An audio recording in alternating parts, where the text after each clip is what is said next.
Good evening and welcome to Bluff City, Tennessee. I'm Adam Bell for Charlton Sportsnet. Tonight we have some special guests with us. Coach Michael Wallace of the Tri-City Thunder is joining us tonight. He's going to help us with play-by-play. Coach, glad to have you up here. Oh, thank you. I'm glad to be here. And we're going to also have Coach Glenn Bell of the Washington Prodigy up here tonight as well. He'll be up here in a little while. So we're going to have a full booth. We're going to have like a television broadcast crew up here tonight. Like Fox. It's going to be a lot of fun. Absolutely. I'm looking forward to it. Glad to have you, Coach. We're live from Bluff City, Tennessee with a big one tonight, the nightcap, the Washington Prodigy. Only one touchdown allowed in 3 years in the USWFL. That's almost unheard of in any sport. But the one team to do it, Coach, was these very same Keystone Assault. So if anybody can score, it's the Assault. We should have a good one here tonight. We should, and I'm looking forward to it. I'm curious to see if that's going to motivate this Prodigy team to even play more on defense, a little more tougher than they normally would. But, yeah, it should be a really good game. Let's go over some player profiles real quick. We're coming on the air a little bit early because we have a lot to cover with these two teams and highlighted players for both teams. Let's start off with the Assault over here. Let me pull that up. There you go. The players to watch for the Assault are number 33, Aisha Short, wide receiver. Number 34, Tuffy Howard, and she's highlighted at a linebacker position. Tuffy, Coach, she has been with the Keystone Assault for 10 years and has been a pivotal reason for the team's success both on and off the field. The Keystone Assault let me know that this is her final season. She will be retiring this year. That's a long time in women's football, 10 years. She'll be retiring. Her final game will be tomorrow, and we'll have it live. Her final game in her career will be tomorrow in the All-Star game right here in Bluff City. 10 years is an absolute long time to play minor league football, but to play women's football, that's a long time. Congratulations to her, though. That's awesome, 10 years. And, I hope she has as much success off the field as she's been doing on the field for 10 years. That takes a lot of dedication and a lot of hard work. A lot. People are just now starting to discover women's football, but it's actually been around a long time. I know I did my first year ever streaming in women's football was the Jacksonville Dixie Blues 3 years ago, but they had been in existence for almost 20 years. So women's football has been around a long time. Yeah, I've seen and actually read on some women's football in the 1960s. Mm-hmm. It's been around a long time. It just hasn't been as popular. But it is definitely growing. It's turning a corner. It's turning a corner now. And the other player to watch for the Assault is number 7, Mariah Green, tight end for the Keystone Assault. So we'll certainly keep an eye. You might want to put a little asterisk by those 3 ladies over there on your roster, Coach, for the Assault. Number 33, 34, and 7 for the Assault. Now for the Prodigy. You know, a team that has been undefeated 3 seasons straight and only allow 1 touchdown. They have a lot to cover, so we're going to jump into that. I wish Coach Bell was up here now, but I told him 6 o'clock, so it's not his fault. It's my fault on that. But we're going to cover the Prodigy the best we can here, and then we'll let Coach Bell correct us. Yeah, we'll have the expert up here shortly. When he comes up here. But here's what the ladies from the Prodigy sent me. First of all, they're defensive players to watch. Let me make sure I have that right graphic up over there on the other side of things. And I do. Number 19, Natasha Ware. Number 88, Kashia Kosar. Oh, man, I hope I'm not butchering that. And number 22, Ramsey Pinky Dempsey. So those are the players to watch on the defensive side of the ball for the Prodigy. And over on the offensive side, I've covered these ladies 4 times in the last 2 years, and that is no joke. They've only listed 1 player to watch on the offensive side of the ball, and that is definitely Sherry Grant. Yeah. That young lady is a baller. She's as explosive as they come in women's football. She is a one-woman wrecking crew over on the offensive side of the ball. You could put all 11 on her and tell you to focus on her, and she's still going to burn 9 of them. Right. Absolutely. She's no doubt fast about it. She's that good. But let's pull the defensive side back up real quick, and we'll go over those highlights that the Prodigy sent me during the pregame. First of all, Natasha Ware. She's a defensive end and wide receiver, number 19 for the Prodigy. She's in her 2nd season. She's from Barber County, Alabama, and resides in Fort Washington, Maryland. She's an outstanding defensive player. So I'm just trying to hit the highlights here. She gives maximum effort every single snap. She must be, if she's a player to watch. She listed top 3, so she must be. Sure, her quote is, "Football is my first love, and the first that's loved me back." I don't know if I was supposed to read that over the air or not, Prodigy, but the second one, and the other one is, "The family I got to choose is the Prodigy." That's her other quote. So Natasha Ware, number 19, keep an eye on her. Second player is Kishaya Kusar, number 88, strong safety wide receiver. This is her 4th season with the Prodigy. Her hometown is Rock Hill, South Carolina.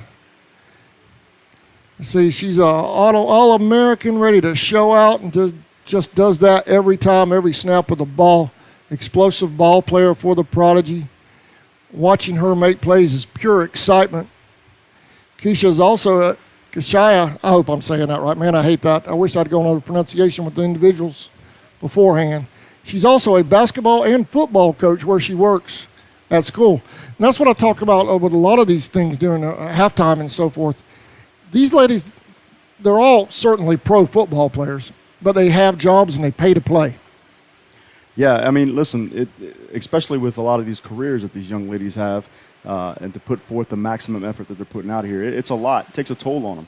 But the dedication that they have, and this Prodigy team has a lot of that dedication. I mean, just look at the numbers out there. 33 players that show up today. Yeah. I mean, that's a lot of dedication, and it's not just 1 year. This is year after year with them. All right, let's see. Moving on down the list to the third player is Pinky, number 22. She look at this. Look at the list of positions this lady plays. Now let's talk about outstanding ball player: outside linebacker, middle linebacker, defensive tackle, fullback, and slam. She's got a full plate. She's a utility player. You know, she can do it all. She can do it all. Yeah, what you call it? What'd you say? A utility player. Utility player. She can do it all. If you need it, she can do it. And that's those are the funnest players to coach. She's in her 2nd season. That's the kind of player that makes coaching easy, doesn't it? Oh, very easy. Very easy. She's a phenomenal one, according to the Prodigy. Deuce, that's what they call her. Pinky is a straight beast on the field, dominates at every position. That's high praise. Yeah. That's high praise. Absolutely it is. From a team that's undefeated. So you can imagine what kind of ball player she is. Pinky is also a cheerleading coach. Whoops. Where did it go? Nothing like live webcasting. Yeah, we're not editing this. I mean, this is live, happening now. I'm telling you what, I don't think those big networks have this problem. No, I wouldn't. Either that or they hide it really well. Let's see. Pinky is a cheerleader coach with 9 championships under her belt. So she's a winner. Well, she's just good at anything she does. Yep. So I'll tell you what. Let's see. She's a direct descendant of Sierra Leone. Okay. And let's see, what else has she got going on? She's also a major part of 2 USA flag football teams, the WFFN and the U.S. National Flag Football Team, which also holds championships on the national and international level. That lady is dedicated to some sports now. Absolutely dedicated. She has time to play football with all that on her plate. Seems like she's dedicated to whatever it is she does. I mean, I'll tell you what, that's the kind of woman any coach would want on her team. Absolutely. All right, on the offensive side of the ball, the lady we just got through talking about, Sherry Mimi Gant, Washington Prodigy, in her 6th season. Her hometown is right there in Washington, D.C. And her quote that she lives by is, "You can't teach that." Is what you hear from coach on the sidelines. Oh, it's what you hear from the coach on the. You can't teach that. It's a God-given ability. That's what they're referring to. I get it now. Mimi is a gifted running back. Her moves and cuts remind us of the old school running backs like Barry Sanders. That's the truth. I've seen her 4 times now, and that is the truth. She looks a lot like Barry. And even new styles like Shady McCoy. Her vision is amazing and extremely exciting to watch. She's been with the Prodigy now the longest and a true leader on and off the field. She's also got major flag football and championship flag team. Let's see, it's a little jumbled up there. Championship flag team as an elusive back. Basketball was her favorite sport, where she was a scholarship player, or offered a scholarship. But she is settled into football, and the Prodigy say she's definitely the gifted one on the team. Basketball helps out here, especially when these long balls, or the footwork and the agility for that sport. So I'm looking forward to seeing her perform out here. Oh, well, that's the player spotlights for the Prodigy and the Assault. We appreciate both teams sending in that stuff so we could go over that with y'all. I hope I didn't butcher everybody's names too badly on that. We're going to take a quick break, and when we come back, we'll get set for the national anthem with the Sullivan East High School Naval ROTC, correct? That is correct. That's correct. All right. We'll be right back with that. I actually met one of those young men a while ago, Timmy. Timmy, yeah. Had a nice conversation with Timmy, telling me about his duty with the Honor Guard, and he's also, I believe he's an Eagle Scout, he said. That's awesome. And so, yeah, he's got a lot on his plate as well. So congratulations, young man. I think the way he was talking, it sounded like he might want to go on to military later on in life and all. So young man, only a sophomore, headed into his junior year, already got straight-up goals. That's awesome. Salute to him. That's awesome. To serve in this country's armed forces, can't beat it in some eyes. I love it. So that's good to him. Good to him. No doubt about it. All right, Coach, we're going to take a quick break, and we'll be right back. You're watching the USWFL National Championship on the Charlton Sports Network. We'll be right back.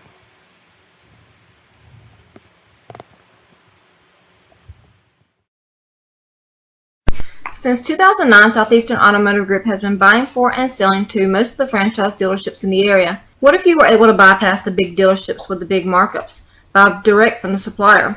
Save thousands of dollars on your next vehicle purchase. Have a trade-in? No problem. With used vehicles in such high demand, Southeastern Automotive Group has dealers ready to buy your trade. If Southeastern Automotive Group doesn't have the perfect vehicle for you, using their vehicle locator program, they will have it shipped in without any hassle or haggling you hate. With over hundreds of thousands of cars available at auctions across the nation, your next vehicle purchase is just a click away. ESP Specialist in Fabrication is located at 169 Little Phoebe Church Road in Folkestone, Georgia. President Mark Pickering and his employees utilize the latest technology with a skilled workforce to supply customers with the best custom fabrication possible. Serving clients at home and abroad makes ESP a premier employer in Charlton County. For all your specialty and fabrication needs, contact ESP at 912-496-2583 today. They're also on Facebook at ESP Specialist Fabrication. ESP is a proud sponsor of Charlton Sportsnet.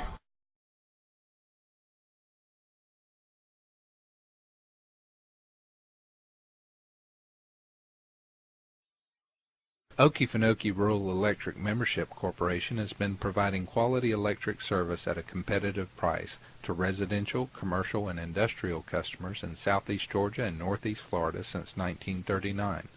For tips and advice on how to save electricity and stretch your energy dollars, call 1-800-262-5131 and speak to your marketing representative.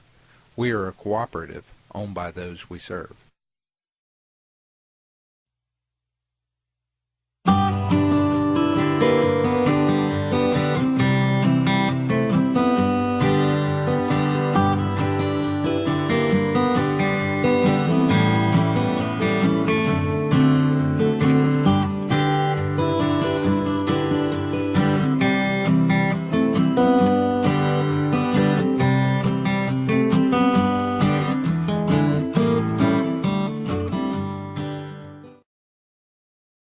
Hey Indian fans, did you know you're eligible to join the United First Federal Credit Union? We are your hometown financial institution offering services such as online banking, mobile deposit, free checking, and much more. And if you're in the market to purchase a vehicle, our auto loan rates start as low as 2.99 for those who qualify.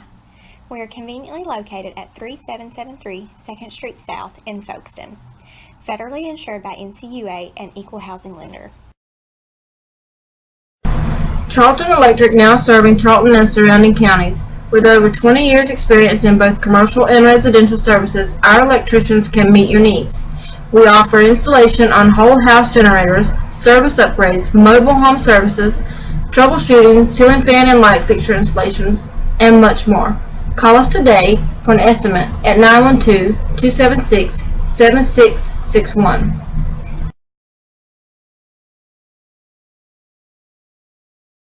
Folkestone Auto Supply, located at 4439 2nd Street North in Folkestone, Georgia, is owned and operated by the Dasher family. They have everything you need, bumper to bumper, for domestic and foreign car parts. Big truck operators, they have you covered as well with belts, seals, hoses, welding supplies, and so much more. They even have lawnmower parts, blades, and accessories. Stop by today and see the whole crew. Miss Joe, Pam, Little Sammy, Stephen, Dylan, and Big Sammy himself. It's Folkestone Auto Supply.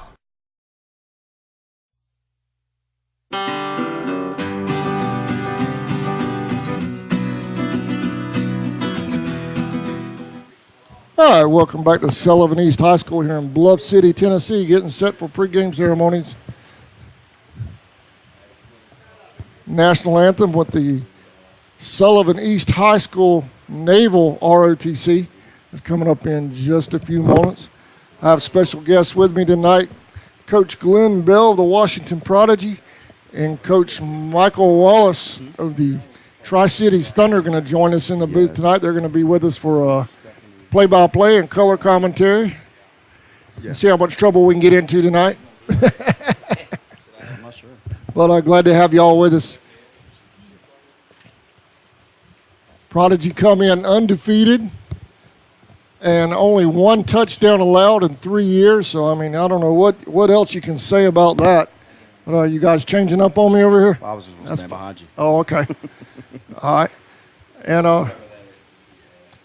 the assault across the field there. There you see them across the field.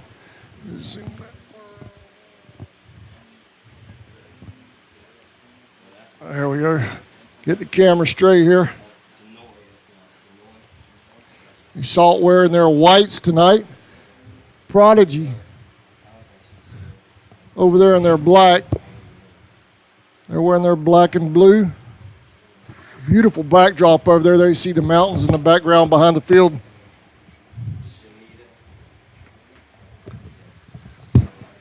Prodigy, we've carried the Prodigy 3 or 4 times in the last 2 years.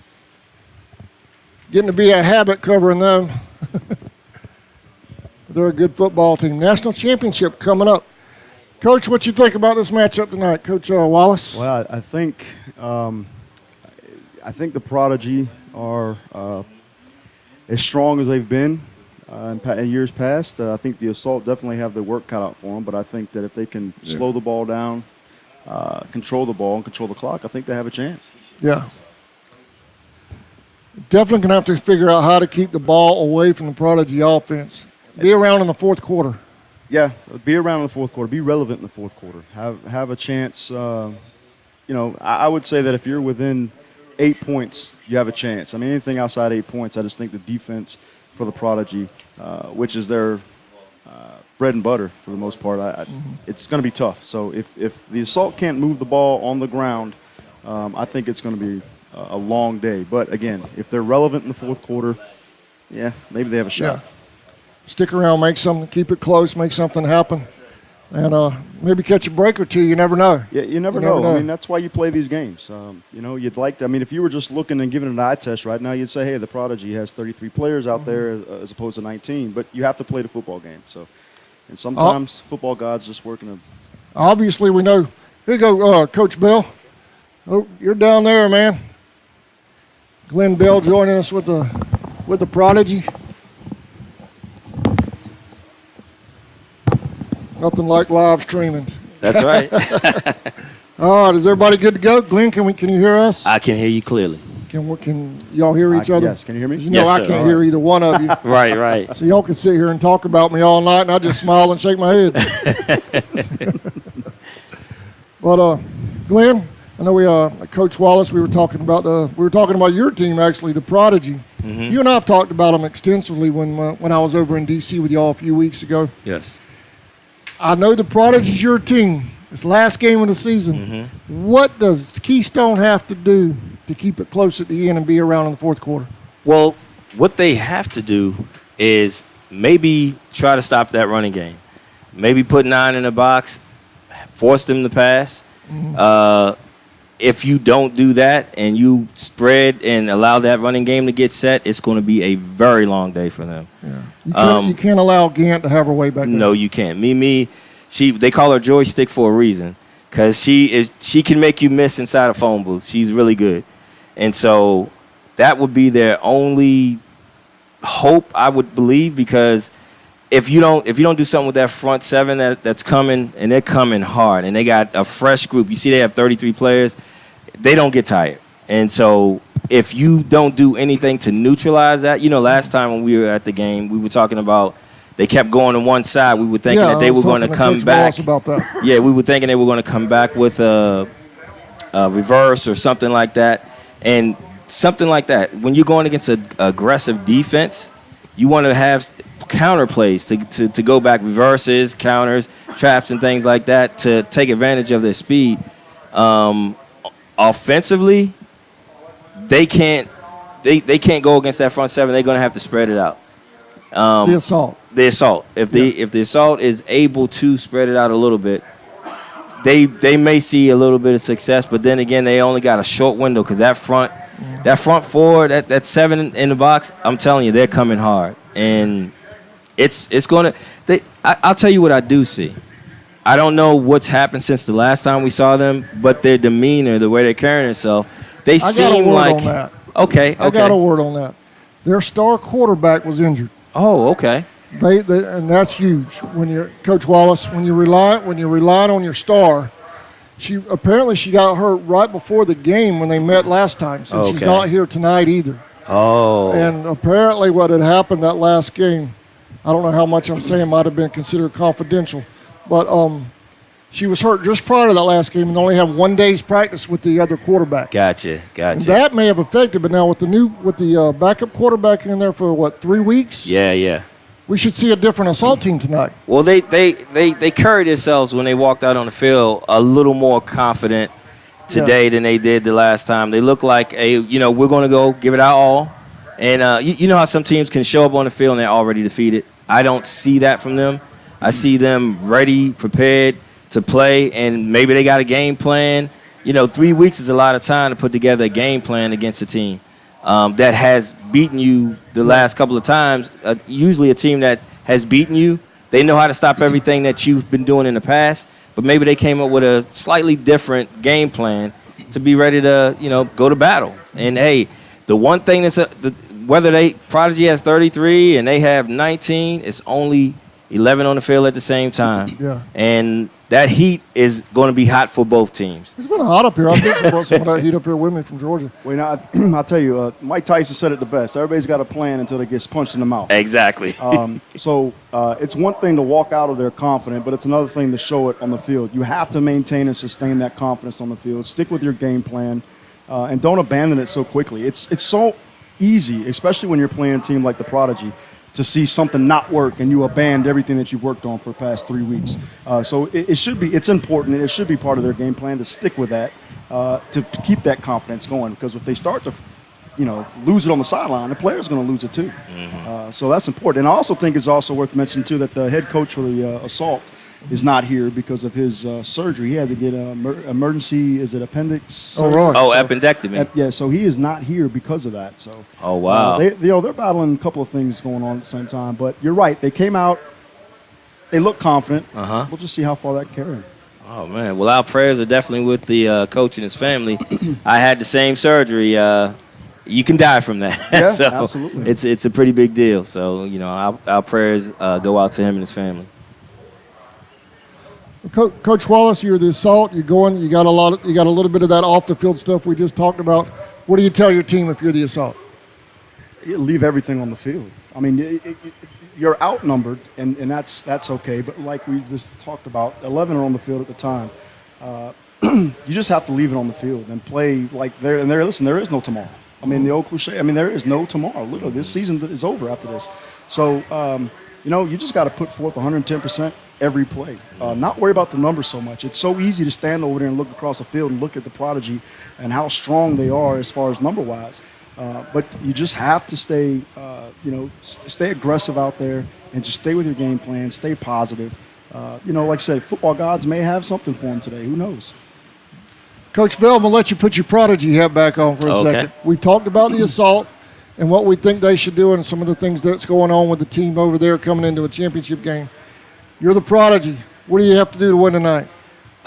If it ain't broke, don't fix it. They've been able to amass great scores throughout the whole season. The running game is the catalyst for this team. The running game, once they get that ball going, you can do anything. You can pass. Late in the game, every pass will be wide open because they're so focused on stopping the run. So as long as they keep doing what they've been doing, staying on their blocks, hitting the holes hard, they shouldn't have a problem moving the ball one way or the other. I always feel like the best defense is a good offense. And so what Keystone has to do is not only get the ball, whether it ends up in a scoring drive or not, they need to amass time on the clock. Because the more time you give Prodigy the ball, it's going to be bad for you. All right. Appreciate that, Coach. We're going to turn our mics down for just a second for invocation of the national anthem.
Wow, what a rendition of the national anthem here at Bluff City, Tennessee, at the Sullivan East High School.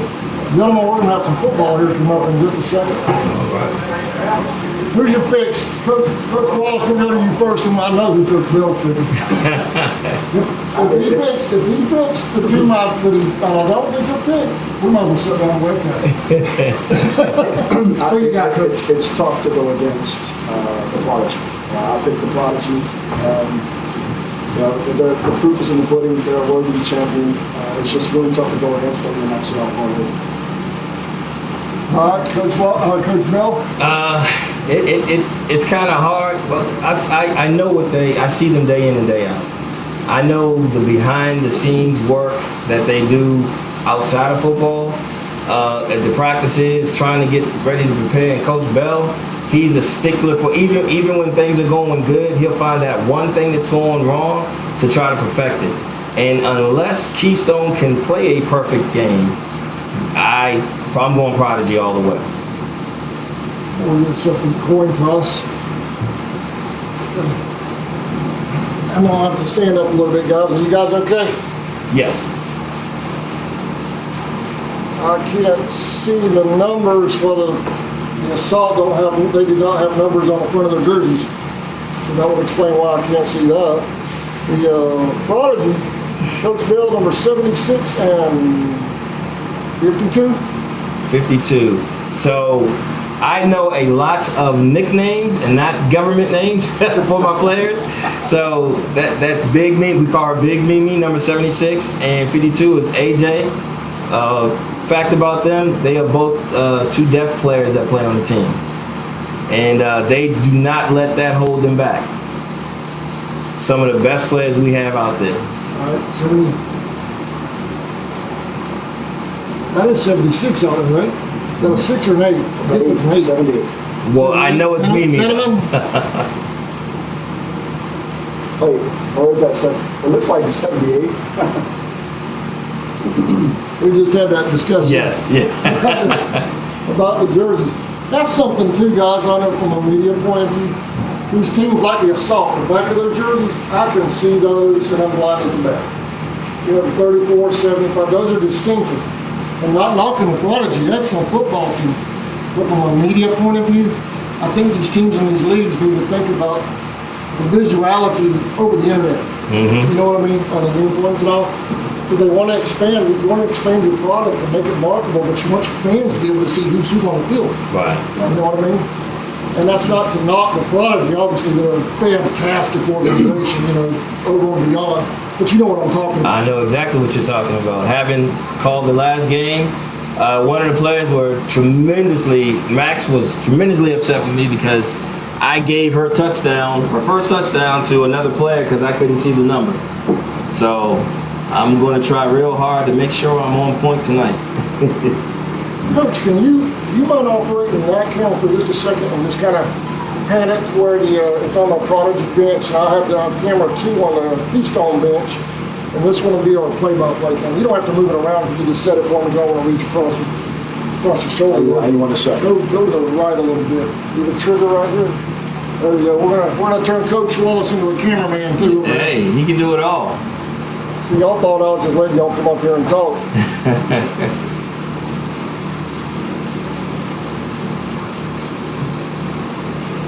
All right, unlike game 1 this morning where we had started at the 30, live kickoff full deal tonight, 12-minute course.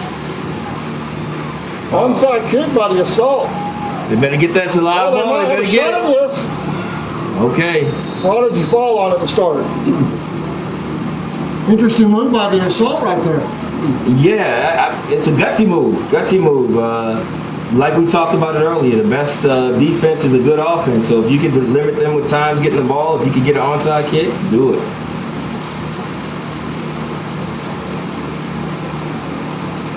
Now you guys have I've had 3 in the booth before, but we have a system back home. So you guys just do whatever y'all see something you want to talk about, I'll do the play-by-play. You guys just jump in on whatever y'all want to, Sounds good. And we'll see if we can show up the Romos and all the people in the world. All right, 1st and 10 Prodigy at the 35-yard line. Look like they're starting out in a trips formation. Assault piling up on the line of scrimmage there. There's the handoff to Gant. Sweet. Nice stop right there by number 4 for the assault. Coming to the wide side of the field, they're taking advantage of number 5 for the assault. Like she was kind of off the line and outside a little too far, I thought. But nice pickup. That was a nice little jet sweep they had coming back to the weak side with Pinky, Denzi in the backfield, lead blocking. Mimi's in red form right now. 1st and 10.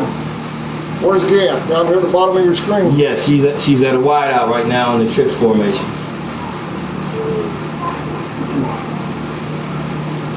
There's a snap. Boy, the teams look good on the field out there right now. There's a handoff up the middle. Nice job by the 52. Got drug a little bit, but nice job by the nose guard 52 for the assault. That's Pinky Denise. She just, they rewarded her. She just had a nice block on that first sweep, and she just took it right up the middle of the defense. 7-yard gain.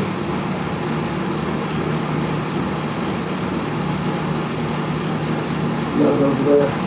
52. I don't see it. 52 to 55. I Looks don't like see a 2 to me. I don't know. We'll check her out next time. I thought it was a 2.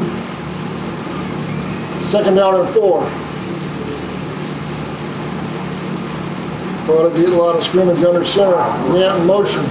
Oh, that was a false start. Yeah. Yep. Oh, wait. There's the flag. Going deep, wide open. One That's- person that's the deep, telly. touchdown, but I think this is coming back. Yeah. Good design play. They had everyone in the box. Got him with the illegal shift. However, they were setting that play up. So that's coming back. They certainly set it up. You could tell with the 7 yard up in the middle and to the outside, and then they hit him to the left side. You could tell they were setting them up. Yeah. Now that defense, the defensive ends already, I could tell, they've already been told don't let anybody else out.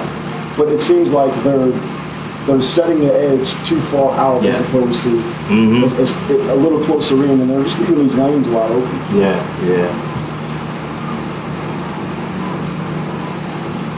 Well, I know Coach Bell is not going to be happy with that. He set that up beautifully. Like you said, he had the 2 plays going over there. And as you noticed, I wanted to comment just before the snap, the safeties, they brought everybody in the box. They had no safety high. They brought everybody down in the box and to stop that run. And then he just bootlegged to the other side, and it, as you see, was wide open. With the penalty at second down and 9. Gant in motion. There's the handoff to Gant. They turn it back in, but no help. Nice job by number 4 on the far side to make the stop. Third down. Yeah, again, you can tell we were talking about setting the edge. They're setting the edge so far outside Yeah. that hash mark. I mean, and you can see down at the bottom here, number 5. I mean, their defensive ends probably should maybe squeeze in a little bit more. Yeah. But hopefully they'll make an adjustment. We'll see how that goes. Illegal motion, illegal motion. Shift, illegal shift. Yeah. Yes. Third down and 3. Passing down for the Prodigy, or they think they'll keep it on the ground? Well, they've been getting 7 yards a clip, so they only need 4. This is 2 down territory for Coach Bell.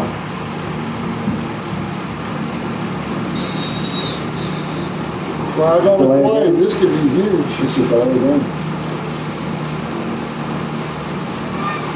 Or delay of game on the Prodigy. We had a couple of those last time we played the Prodigy. Yeah. That is huge for the assault. Well, these are some of the breaks the assault need. You know, if what happens if the only team that's going to beat the Prodigy is the Prodigy, right? So let's just be real about that. Right. If the assault can take advantage of situations like this, so now they're in a 3rd and long situation, but it's 2 down territory. So these linebackers, it seems like they have to. 3rd down 7. Handoff up the middle. And the assault did a nice job of snuffing that out. Let's see, flags everywhere. This might be a face mask on the defense. Look like a face mask. Yeah, that's huge. That's huge. The assault had them stopped and make a penalty like that. That's going Right. to give the Prodigy a first down. And on the flip side of the coin, these are things that the assault cannot do. Right. They can't afford to You just got to get play 3 the state yards. free almost. I know it's a tall order, but against the Prodigy, undefeated, only 1 touchdown in 3 years. You can't make mistakes. And even with the face mask, like we talked about, 4th and 5, 4th and 6, they show confidence in their running game that they will go for it and run the ball. I mean, she came within a foot of getting it on the run, right, dive up the middle. Absolutely. Timeout. Yeah, if you look at the clock, I know Coach Bell's not going to be happy with that. If you looked at the game clock, it was 3 seconds left on it, and they weren't set. So that would have been another 5-yard penalty. And another thing to look at too is this is the first game in 3 weeks. Yeah. So it's been a long layoff. So Yeah. it may take at least a quarter to knock some rust off. Got to knock the rust off, yeah. I know from an injury standpoint, I know you coaches like that. Let the ladies heal up, get healed up and everything. But from a practice and, I don't know, a continuity standpoint, do you like the long layoff or no as a coach? Me personally, I like the long layoff if we have injuries. If we don't have injuries and say we started bad in the beginning of the season and we were getting that grind together, I don't want to get off the train. I want to keep the train rolling. But if we do have a lot of injuries, and especially the key players, the long layoff would be great. So it's a what if, you know? Yeah, I agree. If you are on a roll, especially toward the end of the season, and you're dominating, you get up to a place where everybody's healthy, that layoff can kill you. Mm-hmm. But again, if you're having these players, like Coach says, if you have players that need it, it's beneficial. First and 10, Prodigy, Gant in motion. From left to right, quarterback rolling. Going deep. As a receiver, just beyond her reach. Yeah, it looks like she was looking for Lanier Charity. You know what? Those numbers from here. I think, is that number 21 that was running the pass? Or maybe that's 13. No, that's Coverage of the receiver. that was the receiver. Okay. 13. No, that was Telly. She's a heck of an athlete. Just a little bit too far forward. Fingertip. Yeah. That quarterback, she laid it out just a little concerned about the possible interception. Lead it better, a little too much with it. Second down and 10.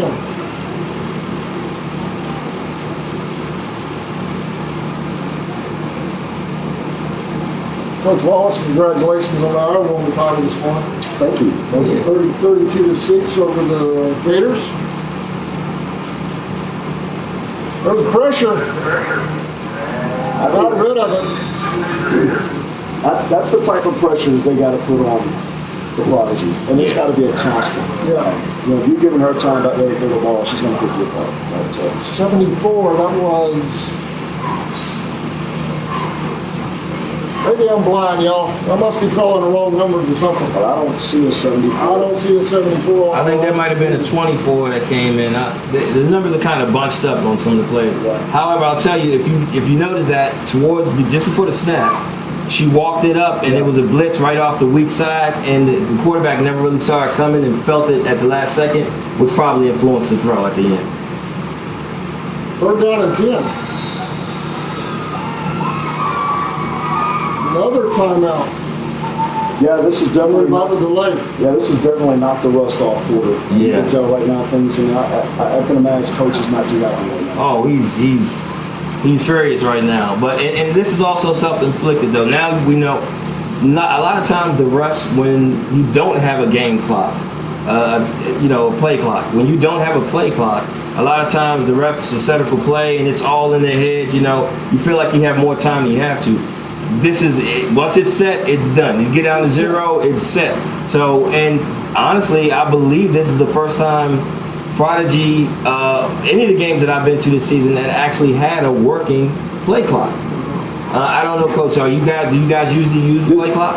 Absolutely. This is our home field. We use the play clock every home game. Oh, okay. And so you're right. If you're not used to it, it's something you have to get used to. Because before we go to away games, they're so used to us. Hurry up. Then you get to the play clock and you're like at 40, and then it's slipped down. You got to know when it goes from 40 to 25. Anytime there's a dead ball, it goes to 25. So it can be an adjustment. Right. Do you notice a lot of teams when they come in to play you guys, they have a lot of delay penalties? Yes. Yeah. And that's the reason. Yeah. Because you still have extra time from the middle count. Here's that blitz coming off the edge again. Quarterback got hit. Oh, what a Completed the catch. And get a replay on that. Go back and take a look at that real quick. Here's the replay. Over here on the right side, Coach. Let me play that up for you. Yeah, and that's Nice Max. job right there. Number 23, Max, making a heck of a catch. I missed her touchdown last game, so Max, I'm sorry. That was your touchdown straight down the middle of the field.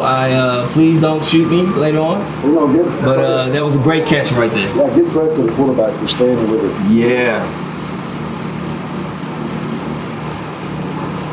Handoff. And they're in. Prodigy open up the Oh, score yeah. here with 7-12 in the first quarter. Did she get in? I didn't see. I haven't seen the signal. Yeah. Okay. Yeah. She got in. And that's Tierra. That's a 34, isn't it? not 74. No, that is A 74. 30. That's 74 that was in the backfield. So Ace is a defensive tackle, and they will bring her in the heavy packages when they want to bang it, want to get it in. And Tierra, the girl that just scored a touchdown, you will not bring her down with one person. As you can see, she's one of those runners, man, that it'll take 2-3 people just to bring her down. And that's a perfect call for Coach Bell. That's an insurance policy right there, that close on the goal line. Yeah, it looked like she had the option whether or not she was going to follow the block or turn it up inside. She turned it up inside. Yeah. That's Lindsey Walton on the extra point. All right, Prodigy 7, Assault nothing, 7-12 into the first quarter. We're going to take a quick break. We'll be right back. You're watching the USWFL Championship on the Charlton Sports Network.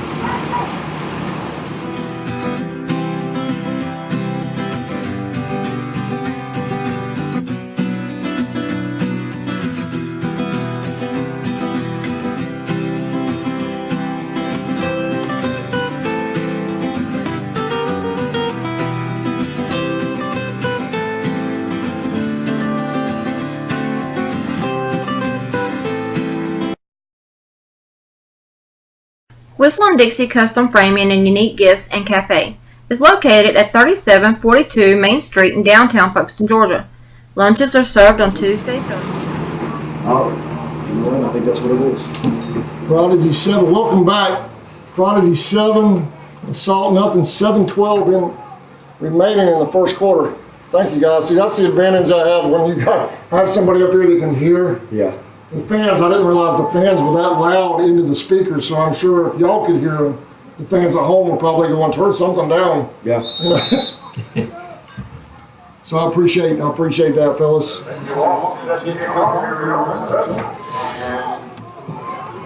Oh, that's a live ball. Kick it away, fielded. Okay. That was a business decision right there. She was like, uh-oh, the cavalry's coming. Let me take a knee.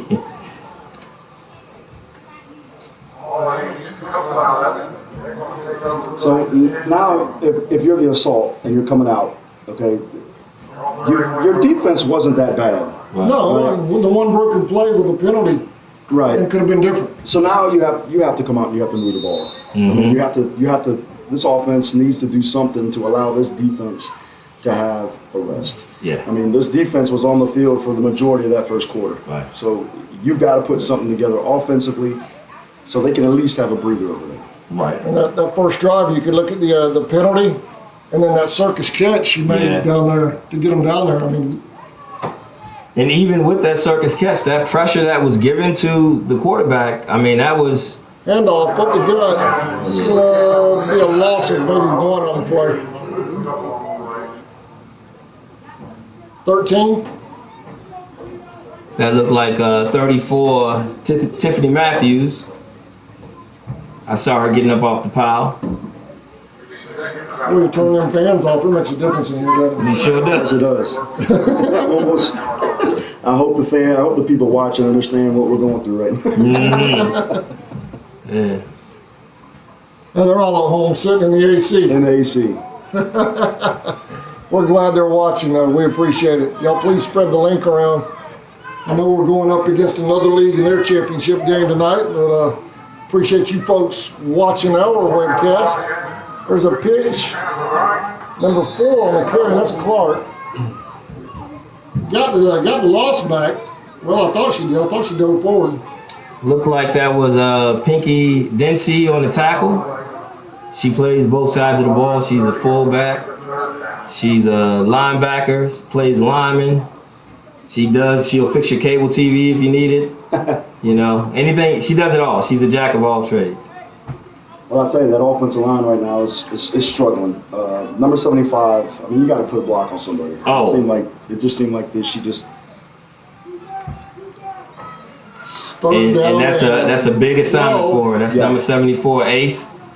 You need to put 2 people on her, if anything. Handoff to Clark. It's a pile of Prodigy. About 3 out of it.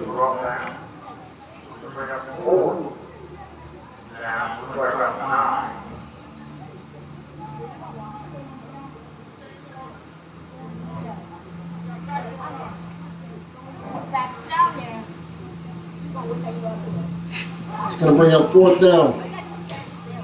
I've seen the assault, and y'all see more than I do, but I've only seen the assault one other time. I don't know if you want to punt here. She got off one bad punt and one good punt, the way I remember it. Well, you got to think about it. They're in the huddle for this amount of time. Unless they're going to call a timeout when it gets down to 0, they're either coming up with some type of strategy or they're going to get this punt formation right because they didn't want to run them on the field. But let's go back to what we talked about at the beginning of the game. We talked about the keys to their victory. The things that we said that they shouldn't do, they're not doing. They're testing the strength of this defense, which is that interior, the linebackers, and they're running right at it and with no success. And at some point, and then again, maybe that's the new coach that didn't know. Okay, now he knows. Maybe he'll make an adjustment. However, you're going against the meat and bones of the defense. You're going to have to try something else, man. When you can get them out in space, get them on the edge or something like that, or else it's going to be a very long day for the Keystone assault. Yeah, you can't line up and be a bland offense with the Prodigy. I mean, they're too good for that. They will sniff that out, and you have to do something different. From what I can see now, these 3-week layoff is hurting them more than it's helping them. So now, on the other side of that, if you call a timeout now and you punt the ball, to me it almost seems like why not take the penalty and punt it and save a timeout? Yeah. So I hope like misdirection, some wide receiver screens, something quick that even a rookie quarterback can possibly hit. To spread the defense out a little bit. This actually looks like they're going to go for it. Yeah, they're going to go for it. Fourth and a long 9. Look at everybody in the box. They're ready for action right now. 33 at quarterback. That is Short. Short was one of the players to watch, correct? Yeah. Yep. Little high snap. Oh, she's going to drop kick it. Good kick. Very good kick. Oops. She's down. She's down right there, right? Or no? This lead down, right? That would have been dangerous for the Keystone assault because everybody was on one side of the field. Yeah. Had she got it cleanly, she was going to the house. And she's had, Keisha Kozar, she's had 5 or 6 punt returns for touchdowns this year. So she's dangerous. That's a good play. Yeah. Oh yeah. All 3 of us up here thought they were going for it. Yeah. Well, you can tell that everything was set up to come toward the Prodigy side of the field. So you're absolutely right. If she gets that cleanly and she walks in. Yeah. She walks in. All right, 1st and 10, Prodigy. Along here, I cannot see your quarterback's number. What's her name? Vicky Lyles, number 11. Number 11? Victoria Lyles. Lyles? Mm-hmm. Thank you.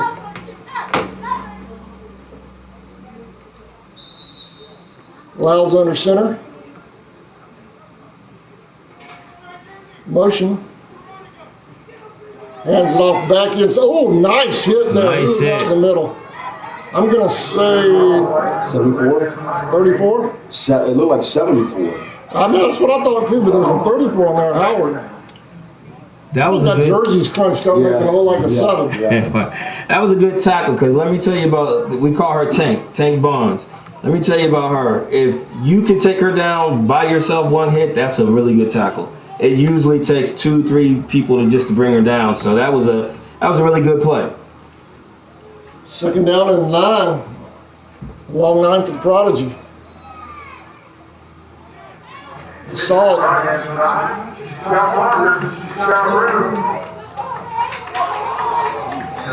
75 coming over there to help out.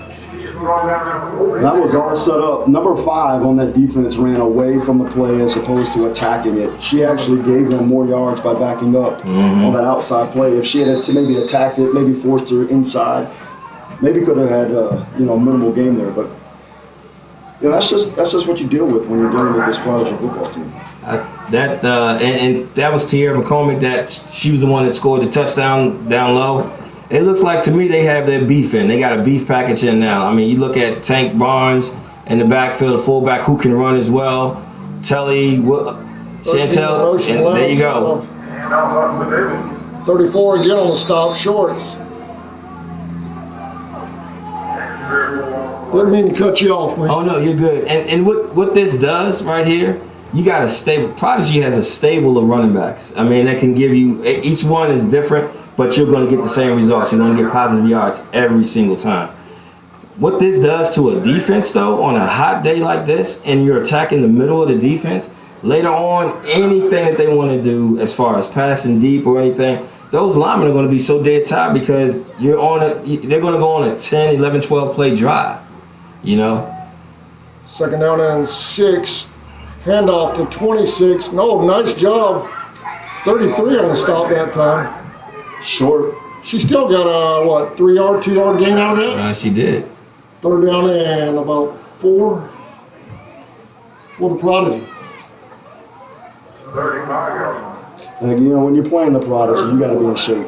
Mm-hmm. I mean, there's no ifs, ands about it. I mean, you can be a heck of an athlete, but if the team in itself is not in shape and able to run with them, and you can play 11 that are strong to keep going, like you said, when you get that stable, when those doors are open, and those horses are running, right, man, it's tough. Third down. Oh, there's a penalty for the Prodigy. That's going to back them up. Yeah. You know, in my day, if you jumped off sides or a false start, coach says, hey, hit somebody. Exactly. Put them down. Exactly. You know, I'd rather you see you make a mistake going 100 miles an hour and then take a step across and say, gosh, dang it, I messed up. Exactly. What did that air come from? That A felt breeze. I don't know. Somebody. Was that a breeze? Oh, okay.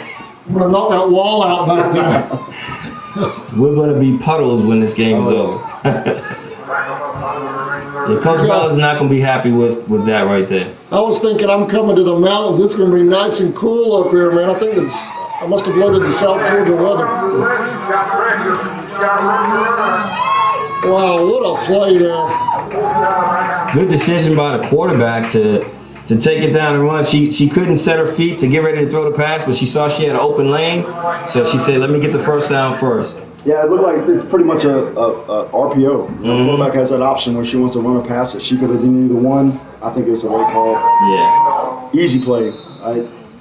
These are the type, I mean, you can tell bad angles from the defense, too. I mean, these are the type of plays that, you know, mentally you start to do the things already in the first half. I mean, what are we in almost the end of the first quarter? Yeah. It's mentally already starting to drain, it looks like, some of the assault players. Yeah. First and 10. Mimi Gant is Miles in back. the center. 2 backs. There's a snap. Handoff. Gant. What a hole. Oh, my goodness. Good tackle. Did you guys see that hit? That was a good tackle. 33 has been making some pretty good tackles out there. She had a bad angle on the last play against the quarterback, but anything coming up the middle, it seems like you're going to have to deal with 33. I'm not sure what her name is. That's 33 is short. Short, oh, okay. You're doing a good job, Short. Short is short. Right. She's getting it done, I'll tell you She what. is. Did we say she was the utility player for that team? I mean, that's what she is. Okay. I saw feet in the air on that hit. Yes. Second down and about 6.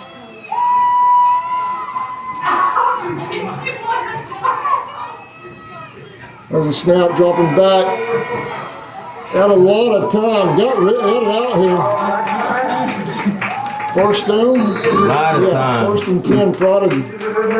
A lot of time and a lot of options for that quarterback, and she makes the correct read. It's just, you know, again, these are the same things that are the keys of the game for the assault. You have to be able to, you know, you got to manage this, and it's gonna get away with them from them if they can't rally up here and make a stop. What are we at now at the end of the first? So We have a new champion back here behind us, number 42. Come on up here and introduce yourself. What I'm going to do, go ahead, y'all stay on the headsets. I'm going to turn on the internal mic so they'll pick you up. We have a timeout, so this is perfect. This is perfect timing. We're headed to the second quarter. I'm going to turn my mic up. Can Say something real quick. I'm gonna hush. You say something. Something. There you go. All right. It's getting you. Go ahead and introduce yourself. I know Coach Wallace knows you. Congratulations on the 2019 Iron Woman title this afternoon, number 42. Thank you very much. Number 42, Stephanie Evans. Definitely riding this win high. It's surreal. It's hard to describe, you know. You know, we started out at the beginning of the season with a ladder approach every step, and finally we get to the top of the ladder. Talk a little bit about how that approach, how hard of the work and the effort that we had to put in there, how gratifying it is to walk off with the trophy at the end of the year. Well, I mean, we have worked hard, and you know, with the ladder approach, it was one game at a time. You know, we heard all season, you know, about matchup with us and the Lady Gators, but we had to play the games before them to get to where we're at now. We've been training for 11 months, and we've been going hard and working. Spent hours watching film. Some of us have, you know, met outside of practice, worked out. We've really trained hard and lived for this sport over the past 11 months, and it really paid off today. Well, congratulations on the title. Coach Wallace, can you spin that camera around and get a shot of the player here and that trophy? Let's see here. We'll get it. Go back, pick it up, go up. Go that way. Get less of me and more her. Oh, there we go. All right, there we go. How about that? Look at that trophy right there. Feels good. That's awesome. All right, we're going to come back to Lockley. You stay right here for just a second. All right. There's a handoff over to the right side. Gets about 5 out of it. Late flag coming in. What was that, Coach? Looks like another face mask. Yeah. Like I said, when she went down, she usually does not go down with one person. The first thing I liked was her vision to make that cut and turn it inside, and then there was a face mask to pull her backwards. So that's going to give them a fresh set of downs. Again, the things that Keystone cannot afford to have. I'll bring up 1st and goal from the 3. Well, listen, it is hot. There is no doubt about that. And the Keystone players right now, you can see their hands are on their hips. They're tired. And this is, like I said, first half. They got a long ways to go. But you can't give free yards. I mean, you just can't do it, especially against the Prodigy. Yeah. There's a snap, handoff up the middle. Nice job. Oh, what a play there by the assault. Yeah. Big time stop right there. Those are momentum plays. That's something that can get your defense fired up if they can join into the party. You know, if you're the only one, hey, we'll just double team you. Everybody else has to step up. But that's a good answer right there. Solid tackle. We've got one of Coach Wallace's players up here. You think we can get some dirt on Coach Wallace? we got some dirt we can spill live on the air. And I don't want to get him in trouble. Get me in trouble too. No trouble. Does he work out hard? Oh, absolutely. Absolutely. That's what you want to hear. Oh my goodness! Did you see that move? This is why we call her joystick. In the middle of everybody, she did a spin move, pirouetted, went through, right in the end zone. Like somebody was hitting X on the controller. Exactly. Her nickname is Joystick. Here's the replay, guys. All right, let's take a look at it. Right screen, right side. All right, she gets it. She says, oh, wait, nothing to say. Oh, let me turn around, spin cycle. All right, we're done. Wow, she spun right out of that. Yeah. Stopped at the 3. Yeah. She put that player in the spin cycle, as we call it.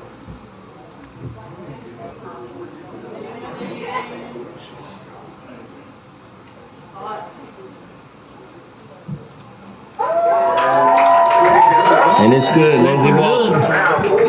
Prodigy 14. Assault nothing. We're going to take a break. We'll be right back. You're watching the USWFL Championship on the Charlton Sports Network. So we're going to Friday from 11 a.m. to 2 p.m. Come join the fun food and fellowship whether you're a local, tourist, or a Royal fan. We also serve Bluebell ice cream, coffees, and lattes. While dining, feel free to browse around as we also have custom framing, train art, custom t-shirts, and unique gifts. Looking for a real lodging? You can also stay at the Chessy Caboose or the Peaks Cabin. Come see us.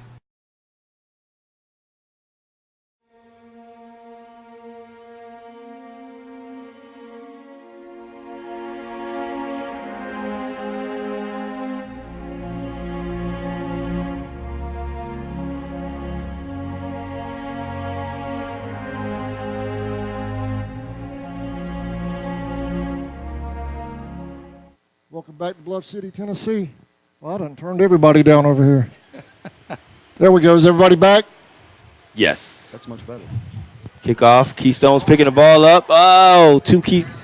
Ooh, who's that on the tackle? We got Faith. Number 9, Faith. Man, I need to learn these players' last names. You know, I just have faith in her, so we'll go with that. You know, I mentioned it before that we started the game that, you know, Keystone has got to be physical. Mm-hmm. I mean, listen, Prodigy is going to be physical. There's no doubt about it. But you can't have a kickoff and have 9 players standing around not making a block against the Prodigy. I mean, somebody has got to put a helmet on somebody. Do you want to say something? Yeah. That was Faith Rogers and Candace Birch tag teaming on that tackle. Good short tackle for the Washington Prodigy.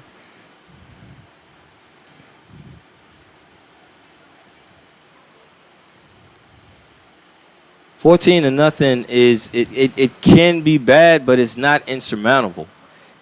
Let's see if they. I mean, you got nothing to lose. No, it's still very manageable right now. Yeah, you got Defense nothing to isn't playing lose. bad. Just a couple of things here and there if they correct it. Yeah. I mean, they've had the Prodigy in a 4th down situation once, several 3rd downs. So I mean, it's not like the Prodigy's just running right over the top of them. The defense is playing good. Right. Well, you know, there's nothing more diminishing for a defense to hold the team that looks like the Prodigy, to put them in a 4th down situation, but then you turn around and give a face mask and give them not just the yards for the 1st down, but extra yards. And, you know, I call them free yards. And it's, you know, you know, I mean, it's almost just like saying, you know, hey, listen, we're going to hold you to 3rd down, but you know what? Yeah, we'll make a face mask and let you have extra yards for it. I mean, that stuff can really, really diminish the defense. Yeah. Not to mention the pressure it puts on an offense. Oh, yeah. It's, you know, so, you know, Keystone definitely has their work cut out for him. I mean, you're absolutely right. You had the big play down here where the young lady from the assault came through the line by herself, had the Prodigy at a loss, and you follow the play with a face mask. Right. You know. And that's what we were talking about early. We were saying you got to have everybody at the party. Right. Yeah. You can't have one person making a fantastic play because Coach Bell will make an adjustment for that. He'll say, okay, we're having a problem with her. Let's handle her. Everybody else has to step up after that. 1st and 10 assault. So this is they got slightly the big different package in there. Yeah. Looks like they're planning on running right at the meat of that defense. That big fullback. Well, they got back 2 there. wideouts. I don't know. Play clock's down to 9. I'm not sure what they're It appears waiting that on. she's trying to run the play clock down. I don't know if that's the strategy or not. Following that lead block or fumble. That's a fumble man. on the play. You do not need to give them an extra possession. Especially on the other side of the 50, on their side of the 50. You just can't do that. Fumble recovered by number 52, AJ. That's why you see all the hands going up to say good job. In the sign language, I guess that's good job. Hey, great job, I guess. Yeah. I'm not a sign language expert, but, you know. Oh, we have an assault player down with the, I can't see the number because they have their logos on the front of the jerseys. Well, hopefully she is okay. Let's take a quick break. You know my policy. That's right. I explained it to Glenn last time. I explained it to you now. When there's an injured player, I always go to a break. Okay. Make sure everybody's okay instead of, you know, like some other networks do. They'll zoom down on the player. I don't do that. So we're going to take a break. We'll be right back. You're watching the USWFL on CSN.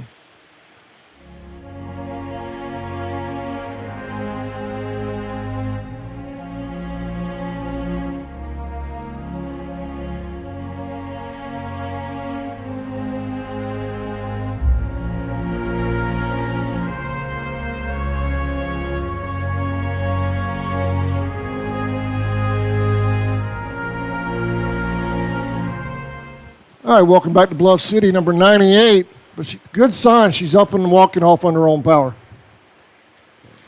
You know, if you're Keystone at this point, I think it's almost worth, what are we at? Well, they're on defense, but, it doesn't hurt on offense for first down. Maybe, spread the wide receivers out a little bit. Throw one downfield. At least give the Prodigy something to think about. I mean, at some point, even if you don't complete the pass, you're giving the Prodigy something to think about. Hey, they're what are they thinking? But when you're one-dimensional on offense, it's a tough order. Exactly. I mean, look at it with Prodigy. They missed their first couple of passes. But that gave them something to think about to open up the running game, and then when they went back to it, it was wide open. Handoff up the middle, nothing there. Number 30, Chris Maybe Lauren. a yard. The interior of the Salt defense is doing a good job. Yeah, they're pretty decent. I mean, they haven't made many mistakes except for the face mask every, twice now. Mm-hmm. But you see what the Prodigy are doing. They're setting it up, and Coach does a great job down there with the Prodigy. He'll set it up, run, next thing you know, pass. These defensive backs get lulled to sleep out there, because they're not busy on first or second down, third down sometime, and then, throw it downfield. That's where they get hurt.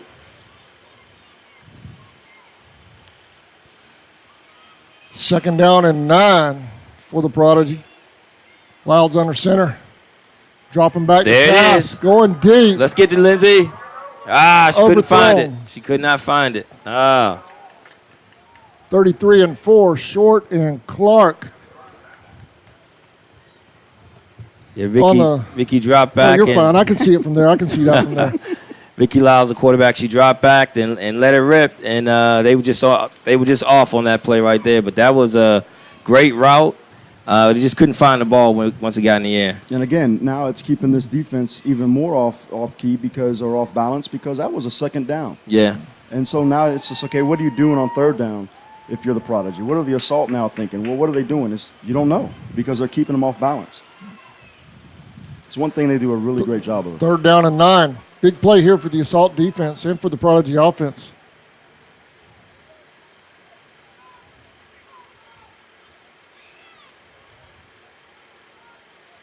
There's the pitch. Gant. They almost had it bottled up. Gant gets out of it. Being patient. There Still she is. going. See you later. There's a flag. Touchdown, Prodigy.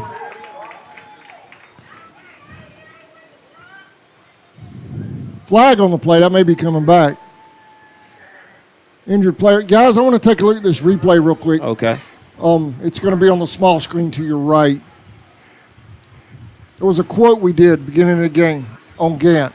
Coach said, you can't coach that. Right. That's just pure talent right there. Exactly. All that juking and jiving and everything. Exactly. Well, she takes advantage of what the defense gives her. She doesn't, and you said it, patience. She's running out to the side, and she's running away from their home side or their play side, and she's running all the way out there, and she's letting it set up and letting it develop. Yeah. You're right. You can't teach that.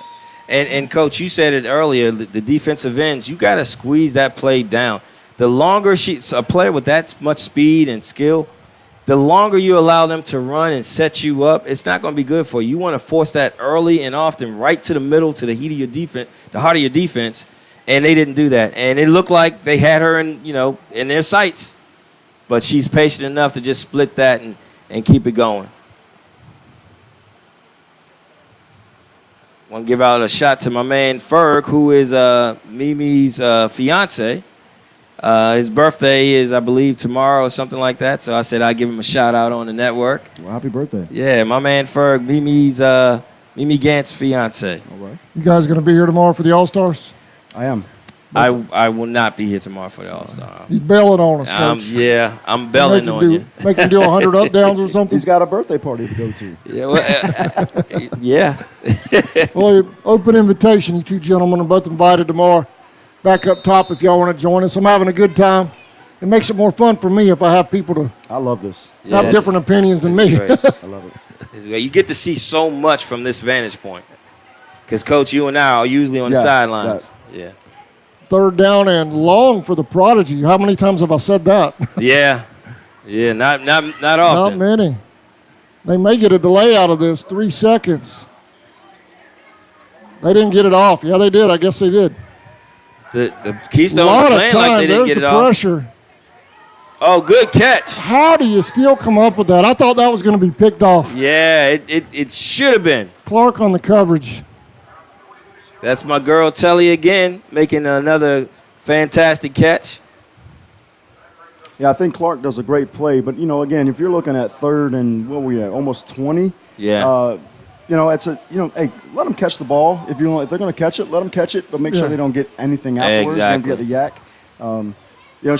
She almost got burned on that play. Yeah, you're right. Well, I thought for sure that was going to get picked off. You kind of hung. That's a big receiver. Kind of hung up Yeah. there. Oh, yeah. That's a big receiver. Let me tell you, I don't know if you've seen Telly down on the field in person, because from here you really can't tell. When you go into to Modell's, that model that's there, the guy that's there, that's Telly right there. That's what she looks like. 4th down. Big play right here for both teams.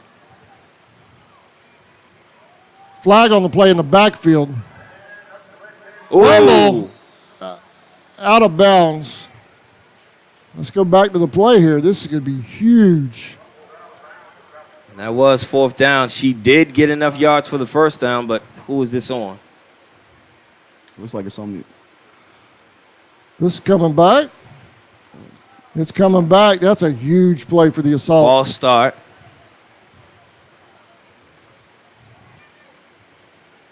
And of course, you got to take the play, because if you decline it, it's a first down. Exactly. Yeah. So this could be a good sign for the Assault if they just can hold here. But more than often than not, it seems like you give the Prodigy more than one chance. So again, it goes from. Go ahead. It's self-inflicted, the play, but it's it's almost just like hey, we have to stop them again. So 4th down and 8. And look at the Keystone's defense. They still have everybody tight up because they know that 4th and 8 still could be a running play for them, as it is. He's going to hand off. And there it is. Right up the middle, right at the defense. 1st down, Prodigy. When you have faith in your running game like that, 4th and whatever doesn't matter to you. Well, again, Keystone, with these defensive ends, they're really giving the Prodigy the lane. Mm-hmm. They've taken their defensive game. Right now, the Prodigy are playing against 9 people. Yeah. Because the 2 defensive ends are so far out and they're out of the game. Yeah. You just have 2 defensive ends standing out there. Yeah.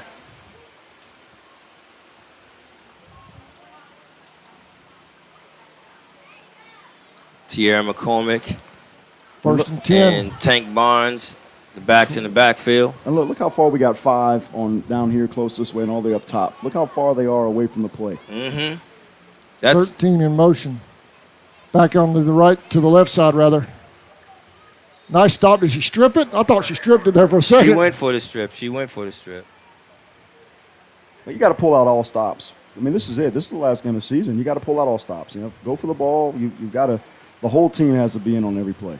Well, you remember that first series where y'all go ahead. I'll take the camera off the player that's hurt. Go ahead. That first series where they started blitzing from the weak side, coming off unscheduled blitzes, just walking it up and blitzing. They had success with that. Now the receivers made some great Max and Telly made some great catches to bail them out, but ordinarily that wouldn't happen. You have to do things like that, like you said. You just took your 2 ends out of the game. They're spectators at this point. Right. If you're going to take them out of the game, you might as well blitz them. Try to get some type of pressure. Otherwise, it's just going to meet. It's like a meat tenderizer. It's just going to tenderize you the whole entire game right up the gut. And you see every time the Keystone players are getting up slower and slower after each and every tackle because it's a lot of force coming at them. 2nd down and 7 for the Prodigy. 13 in motion. Here comes the blitz on the inside. Prodigy goes outside. Yeah. Touchdown, Prodigy. She has no flags. That one's going to count. Yeah, that's going to count. Tierra McCormick, she has great vision and surprisingly great speed for her size. You're thinking you're going to bottle her up, and, I mean, she's just as fast as number 4, Mimi Gant. Great player. I'm more impressed by her vision than anything. She has great vision. Yeah, she got to that corner, and that was it. Once she turned that corner. Yeah. And look at her legs. I mean, her legs are big. Yeah. Well, she's got some power down there. Oh, yeah. And speed to go with it. Yeah. That's her second touchdown on the day.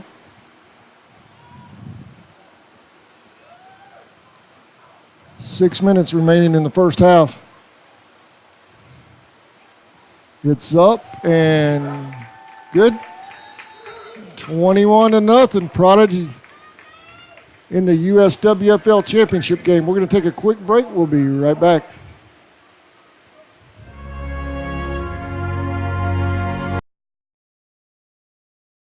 El Cheapo Folkestone, located on US 1 South across from Dairy Queen. They have the lowest gas prices in town, along with discount beverages and a huge selection of lottery tickets. They're a proud sponsor of the Charlton Sports Network, and they wish the Maidens and Indians the best of luck in the playoffs. Stop in, fill up, and tell them CSN sent you.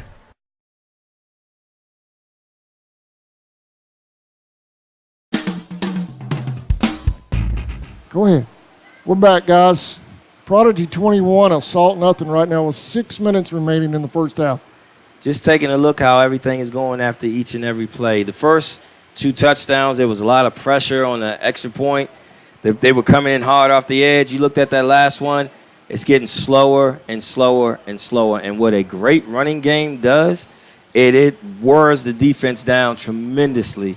And if your offense can't help you, like the last time they went out, they were 1 and out. The first play, they fumbled. Defense right back on the field. So if the offense can't help them out, oh, man, it's going to be a tornado of points getting scored out here. I mean, at some point, again, we talk about it. The offense has to put something together, even if it's 1 or 2 first downs. Mm-hmm. You know, give the defense something. Yeah.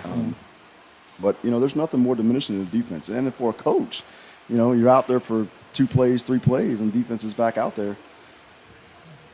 I mean, because as a coach, there's nothing harder for a coach than to get a tired player motivated, especially when somebody is getting drug up and down the field with a running game that the Prodigy present. The physicality of the game is what's killing the Assault right now. Yeah. So they have got to do something, put something together on offense. Easier said than done. Right. Here's the kick. A little bit of an onside kick. Oh, wow. It almost got recovered by the Prodigy. 5, Martinez saves the turnover right there. Well, she would have gained 3 yards if she would have just let it go out of bounds because they would have been at the 35. Right. But, you know, hey, at least she didn't. You don't know how it's going to bounce. It may have bounced and stayed in. Who knows? And you got Jets coming down that sideline. Yeah. You know, so you gotta grab that ball. Yeah. You gotta grab it. I think she did the right thing. Yeah. But guys, if you're the Assault, you got 6 minutes.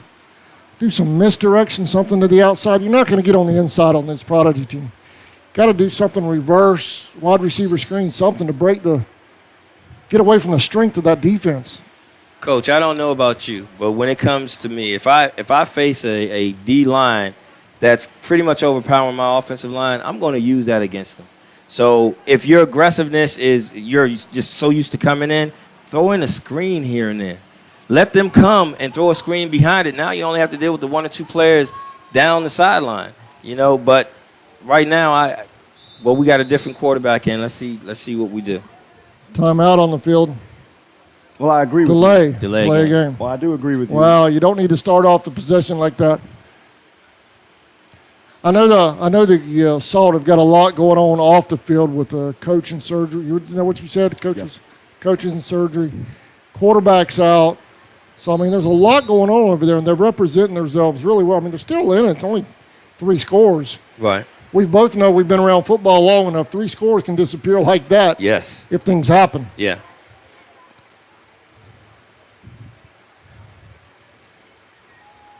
Handoff up the gut. Right at the meat of that defense. Right at the meat of it. Going back to the comment that you just made, that threes, usually that is the case if you have an offense that is moving the ball every other play or every other down. The Assault have nothing. Mm-hmm. There's nothing that they're doing up front that shows me that 3 touchdowns is nothing for them. Right. You know, and if I see it, I think other people see it, but more importantly, I think right now the players are down on themselves as well. And you know, it's tough, man. It really is. It's a tall task. And to go back to your point about the screen, why not? Yeah. You know, why? I mean, those are things that you think that if you're watching film and understand how aggressive a defensive line is, maybe we put in the screen. I think the problem with screens is that they are the timing is everything. Yeah. With the screens. Yeah.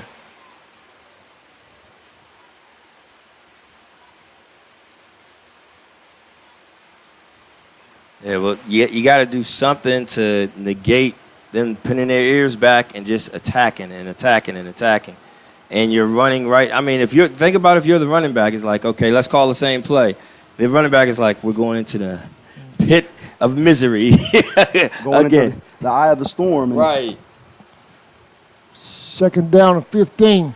Assault looking to throw. Nice pass. There's a completion. Well, there you go. See, that's what we're talking about. You Yeah. get behind that defensive line. She gained, 6 yards right there? Yeah. Nice play right there by the Assault. Now, we talked about this early on. Going into the heart of the defense is not going to work. You're going to have to do something outside of that. And the first time they did it, got 6 yards on the play. They got that lost yardage right back. Now, had they not got the penalty, they'd be second and, what is that, 2nd and 4. It would be second and manageable. Yes. As opposed to 3rd and 12 or 3rd and 11. It appears that they are going right back to running up the 4:05 and counting. That looks like that run formation again. Got 3 seconds to get it off. And there's Fumble the snap. She recovered it, though. The Assault did.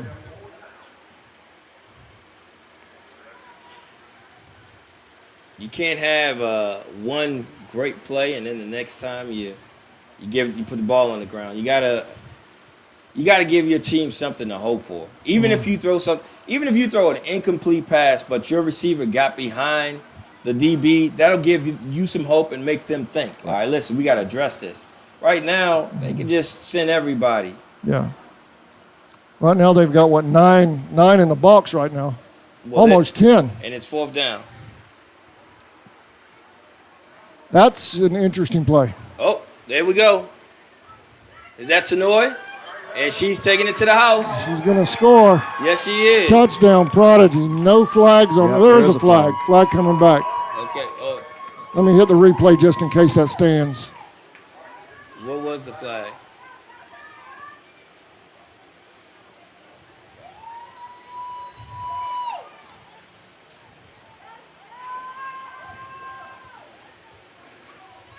They did that play earlier on the fake punt, and it worked well for them, but I think this time the quarterback was a little closer to the line of scrimmage. Not a lot of room to kick that ball out of there. Yeah, that's exactly. I think she was just way too close. The referee actually said the ball was tipped. So whether it was from an Assault player that actually tipped it or a Prodigy player, I couldn't tell. But Well, what's the penalty? I don't know what the Prodigy did. The Prodigy Did we get a sign on the penalty? What it was? blocking the back, it looks like. Prodigy will maintain possession, though, correct? Yes, no, it is going to remain Prodigy ball Oh, blocking it back on the return. on the return. Yeah. Got you. Okay, got you.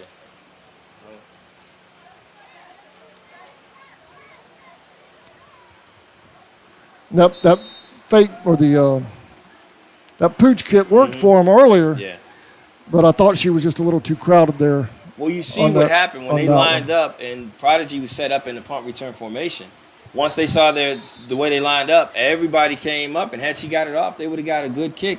Pinned them back a little bit farther. That play clock is causing And what do we have, a timeouts timeout now all over the place. with 3 minutes left in the first half?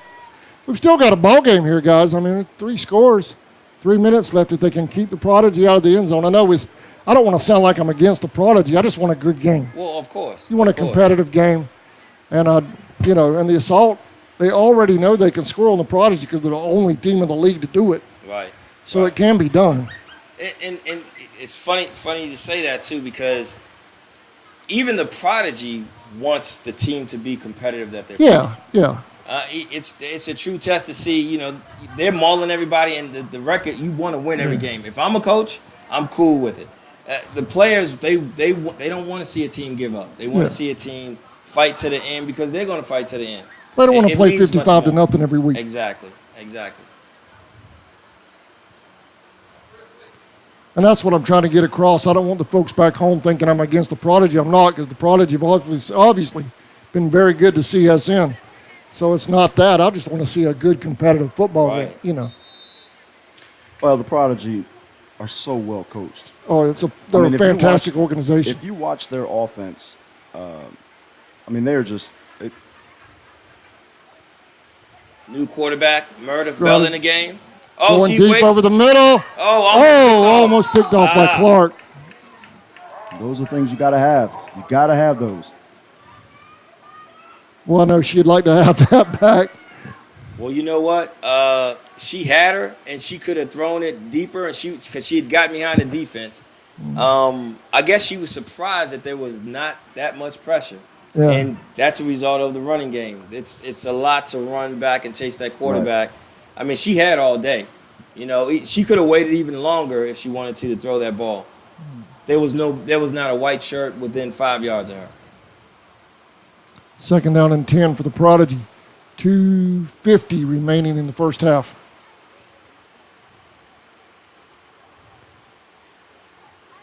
Receiver in motion. And they hand off with a lead blocker. That's going to be dangerous. Now you'll see the speed I'm talking about. There we go. Still on her feet, headed up the sideline. Not going to catch her. Oh, no flag there. Touchdown. That is her third. Is touchdown, that her third Prodigy. touchdown today? I believe it is. Looks like she's trying to fight hard for that MVP, huh? The last time you were in D.C., Mimi Gant had 4 touchdowns. See, when you got a stable of running backs like that, it makes it a lot easier to coach. Yeah, she got around that edge, and she's so quick. You wouldn't think that she's as quick as she by looking at her. Yeah. I was trying to say how complex their offense is, but that wasn't complex at all. That was just yeah.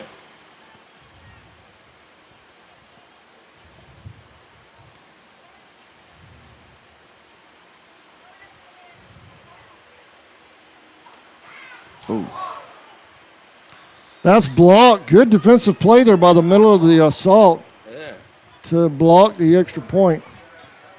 Prodigy lead 27-0 with 2:35 remaining in the first half. We're going to take a quick break, gentlemen. We'll be right back.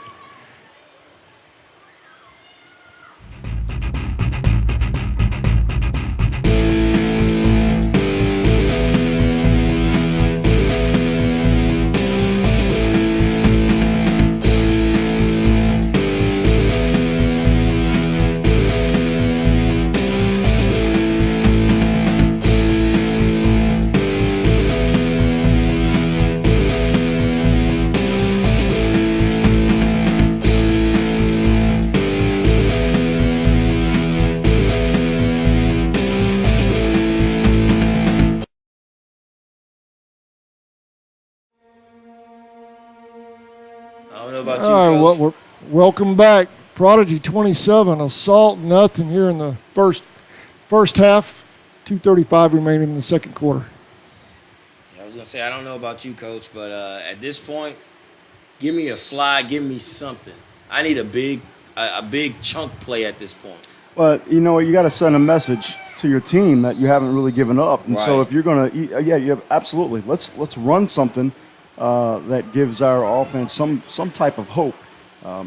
Because I mean, you're running into the heart of that defense every play, you know, and you're not getting anything out of it. And the one pass that they had was connected, and they gained 6 yards out of it. Yeah. So, I mean, and those little things add up. Exactly. So, I'm with you. You know, if you throw something deep, throw something across the middle, if you, in fact you have that in your playbook.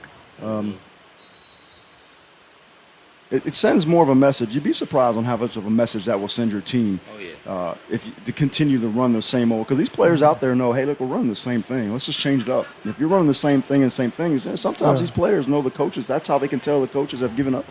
Mm-hmm.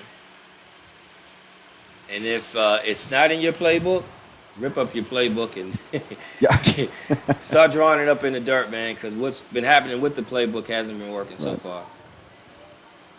1st and 10, Assault, 2:35. Handoff over to the right side. Got about 3 out of it. Bringing in their big fullback. Let's Got see that. Big Mimi, Pinky, and Antoinette Bell 34 Clark. on Howard. that No. tackle. Howard.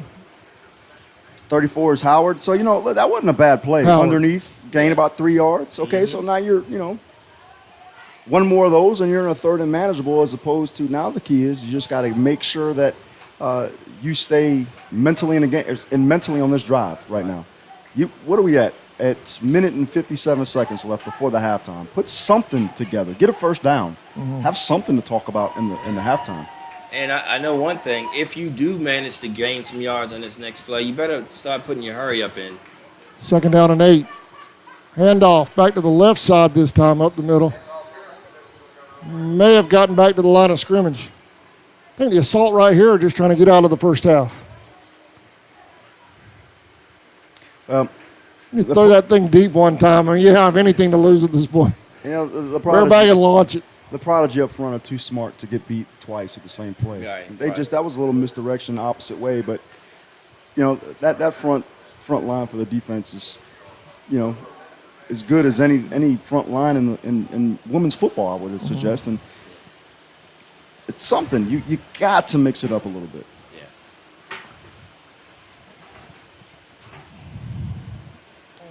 Let's see here. They better hurry up and get Think this we can get play delivery up here, guys? Got a case of Cokes up here or something with ice. Flags everywhere. This might go against the Prodigy. Yeah. Number 19, Tasha Ware. I call her Texas because she has that deep accent. But coach is going to call her to run a lap in practice if she doesn't. She does that again. And he kind of bailed him out because I don't know if you were looking at the play clock. That was at 2 seconds. Yeah. I want to give a shout out to Brittany Schaefer of the Assault, helping me get these rosters and everything set up. She's been sharing our game links and everything over there on the Assault. So I want to thank her for that. There you go. Nice play over there. So Outside, away from the defense, 2 for 2. Those are the type of things that you have got to do to mix it up with against the Prodigy. Now, I'm not saying that it's going to make you beat the Prodigy, but what it's going to do is open up for other things. Well, I mean, you just gained the first down. Right. And you did the same play. You did it twice, and you got, 15 yards on the same play. You've gotten negative yards on the other plays. Why not? Those were, when we went back to the beginning of the game, we talked about the keys of victory for each team. We said you're going to have to try to eliminate running in the gut and try to pass a little bit. Prodigy hasn't been tested, and they have athletes. Trust me, they have athletes at corner and safety. I mean, some of the best athletes I've seen. However, these are athletes that are rusty because the front line is killing everybody. They don't get tested. They usually don't have a time to even throw a pass. Right. And when they do, that secondary usually picks it off. 2nd down. Dropping back under pressure. They bring the blitz. I thought her arm might have been going forward on that one, but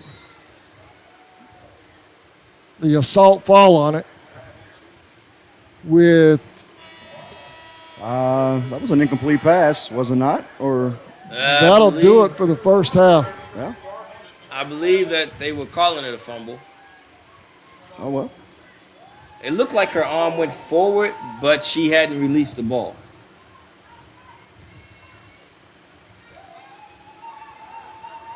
It's halftime here. There's no halftime entertainment tonight, so I'm going to call on you gentlemen to help me fill 20 minutes of halftime here. All right. We're going to have some interviews. I know Miss Johnson representing the Thunder and the USWFL. Let me tell you something. I know Coach here is with the Thunder. I know you guys a few weeks ago in D.C., man, the treatment was outstanding. These folks here for the Thunder this weekend, all weekend long, I'm here for the whole weekend, man. They're treating me fantastic, the league and the Thunder. Great. I appreciate the hospitality. Well, it's my pleasure. I'll speak on behalf of Miss Johnson, but I'm sure she'll come and talk to you.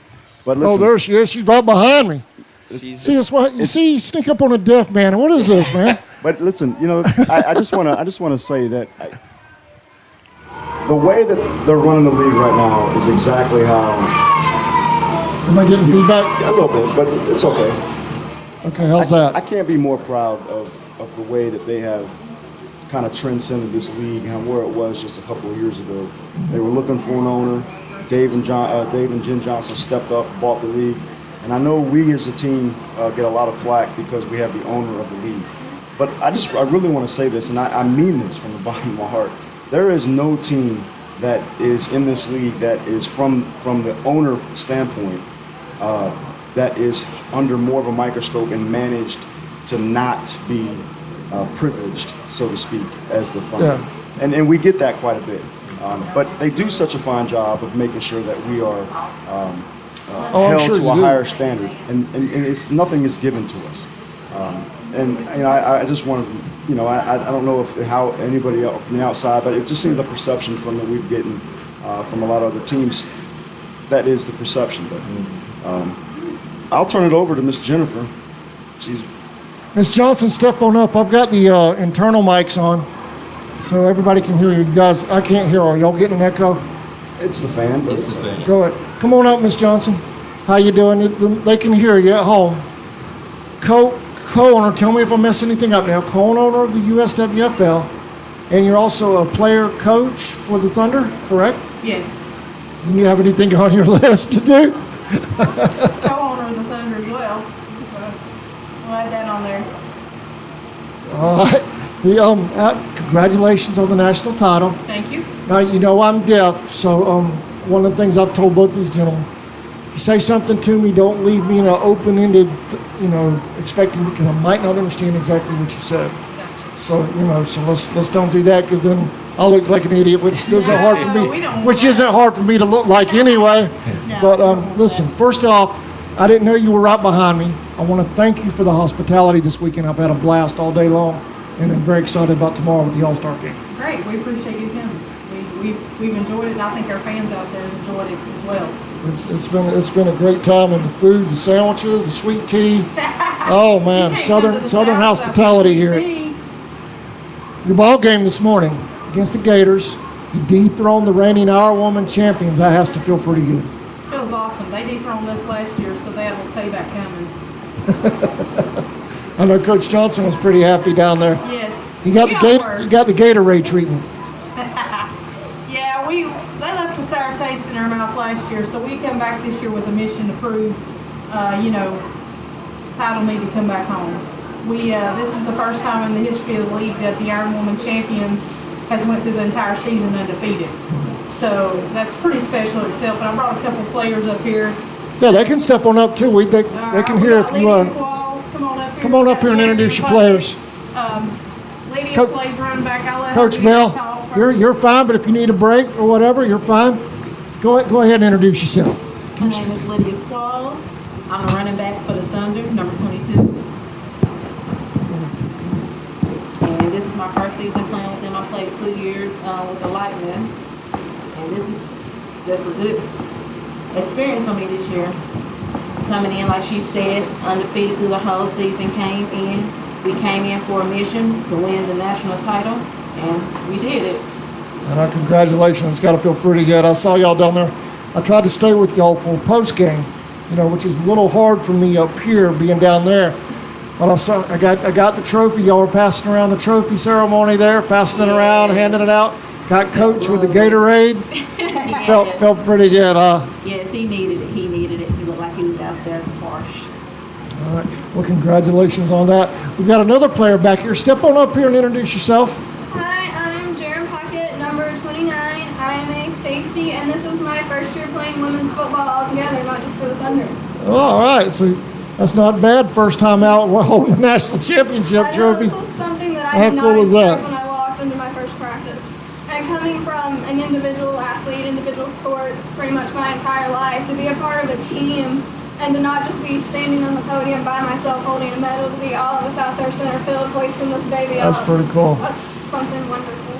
Do I get a copy of one of these? I need one for my shelf. Special. I don't know. The broadcast crew, we don't get rings or anything. I mean, guys, we should get rings, right? I think so. I did. I'm messing with you. If you get Coach Mike over to pay for it, we'll make it happen. We'll put him on the spot.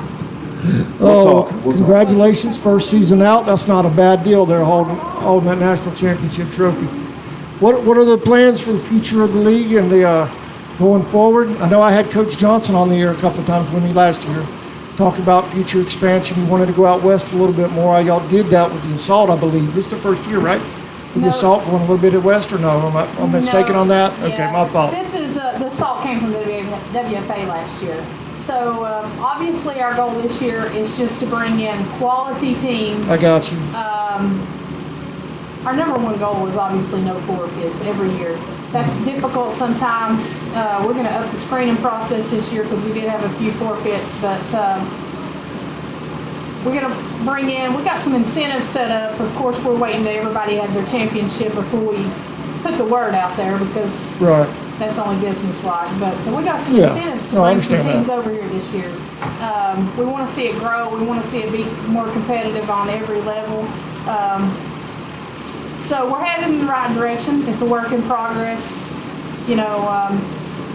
It's difficult at times, but we're dedicated to building women's football the right way. I couldn't imagine the headache of running a league and a team, and then what Coach was talking about, not getting accused of all kind of stuff running the league and the team.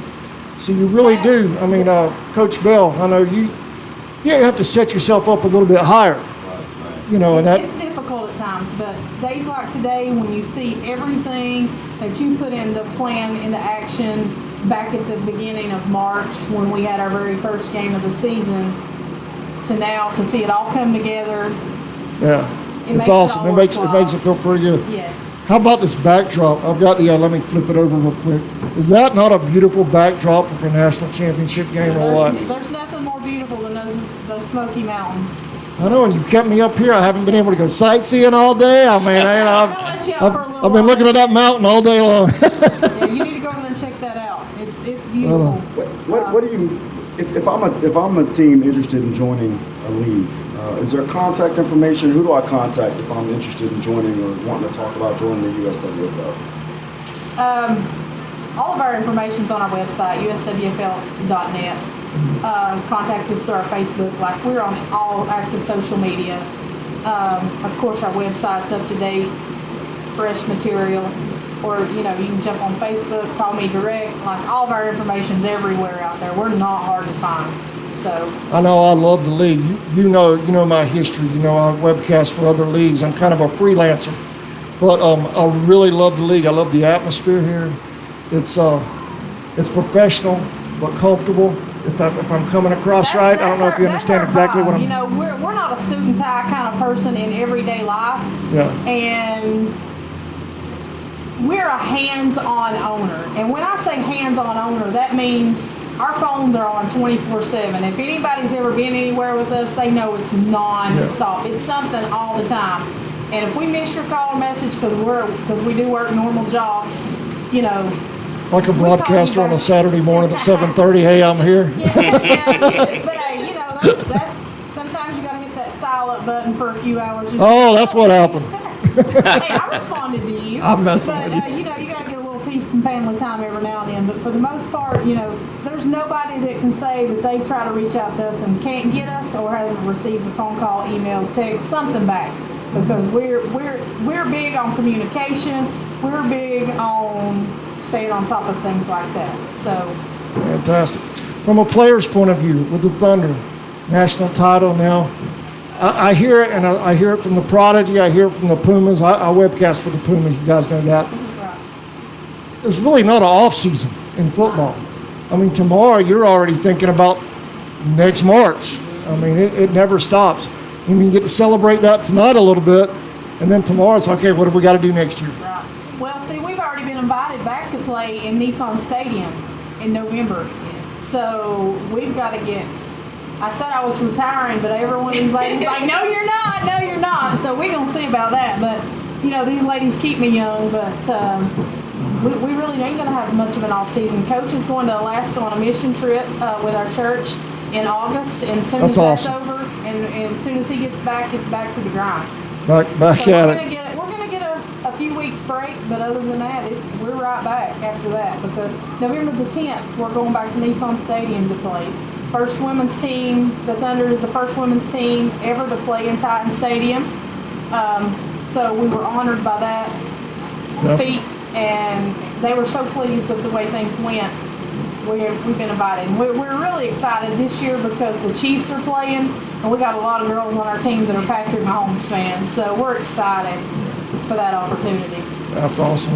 You got that. Got to add that to the trophy case. That's icing on the cake there. Yes. Yeah, the rookie. Let me bring the rookie back in here real quick. We just had you. How, from a rookie standpoint, because I know I interview players all the time. From a rookie standpoint, when somebody approached you and said you want to play football, what went through the first thing you thought about? I remember when I first was thinking about playing, I called Coach Johnson, and I think we had a good 2-hour conversation. Really? Because, I'm smaller in size. I'm not the biggest person. I had just come off a knee injury that ended my gymnastics career. And I'm like, women's football, I don't really know about this, And then he talked it out and kind of gave me some pieces, like just come to a practice, see how it is, if you like it. We're kind of late in the season, getting ready to start, but we'll show you the ropes, see what you think. Fell in love with it, never had after that first practice. It was a little rainy, it was a little cold. That made me second guess, but just interacting with the team, interacting with the girls, and getting a chance to be a part of the sport, doubt never crossed my mind. I don't think she's letting that trophy go.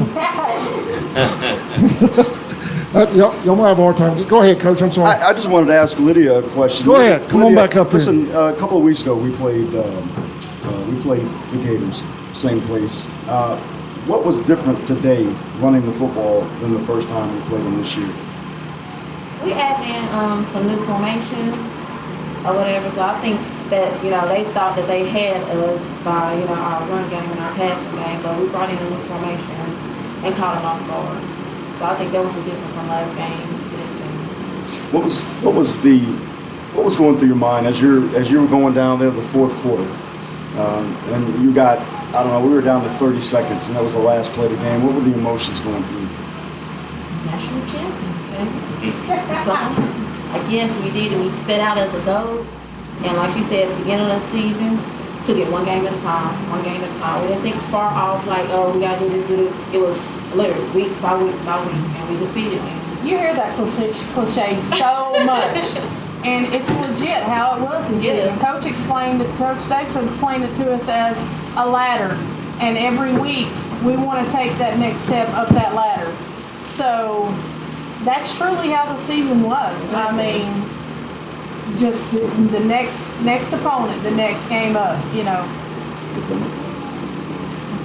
All right, Coach Johnson. Anything going on that I know I heard you. I can't hear real good, but I heard you.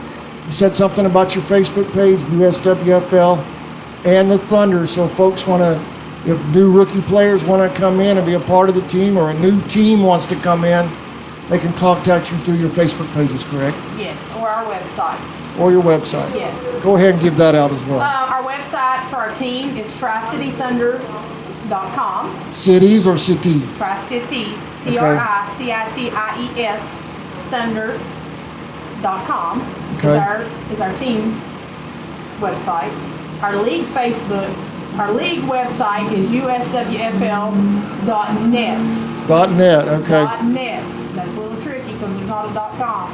Somebody's got that tied up. And then our Facebook pages is USWFL Football League. Go follow us there. And then our team is Tri-City Thunder Women's Football. So go follow us there. Well, we You're put everywhere. Fresh material on all the time. We try to keep it popping. Yeah, and you guys are, I'm assuming, I don't want to speak out of turn here, but y'all are accepting applications for new ball teams as well? Yes. We've actually got a couple new teams that's filled out application and processed information, but until this weekend's complete, we're not going to discuss I understand that. Or, even announce a new team yet till this season is officially in the books. Yeah, I understand that because you've got other leagues. Everybody's trying to grab teams. Right. Yeah, we do already have 2 new teams that's signed to come on.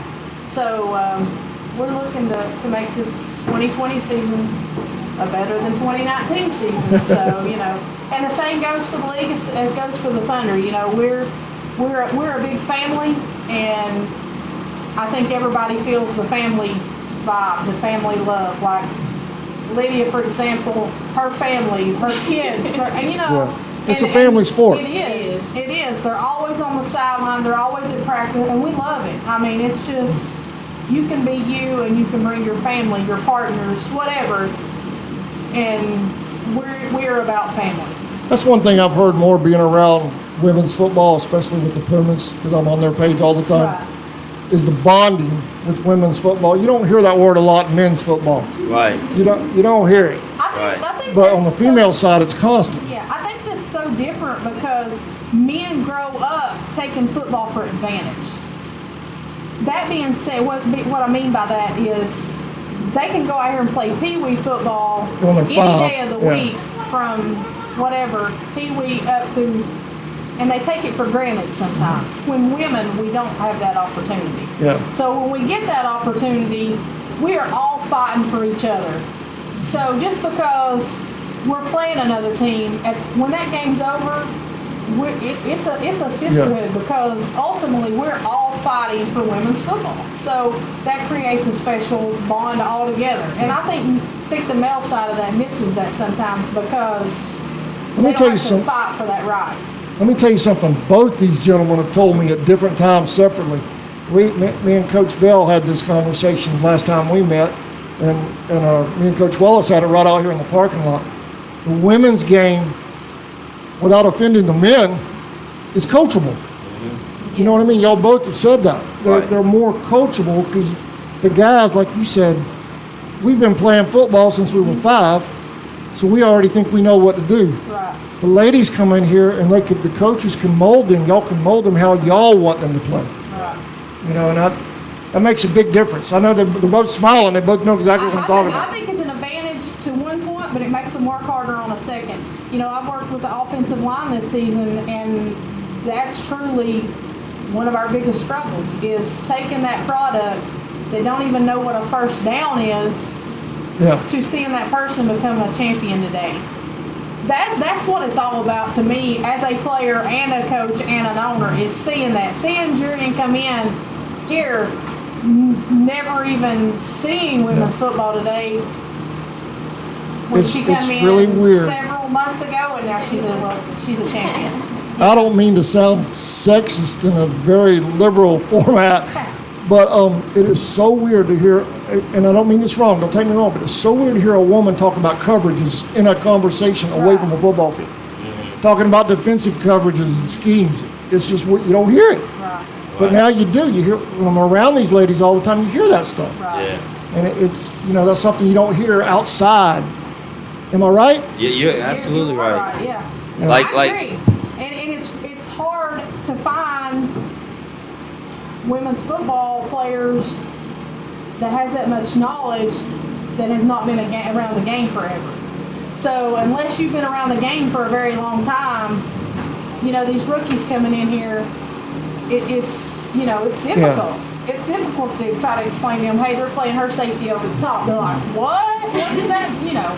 So, but we got halftime almost up here. Yeah, let me bring in, I asked if I didn't know, I'm deaf, and I didn't know the Keystone assault coach was behind me. He just walked up. Oh, did he just walk? Yeah. Come on in here. We got the internal mic on, so everybody can hear.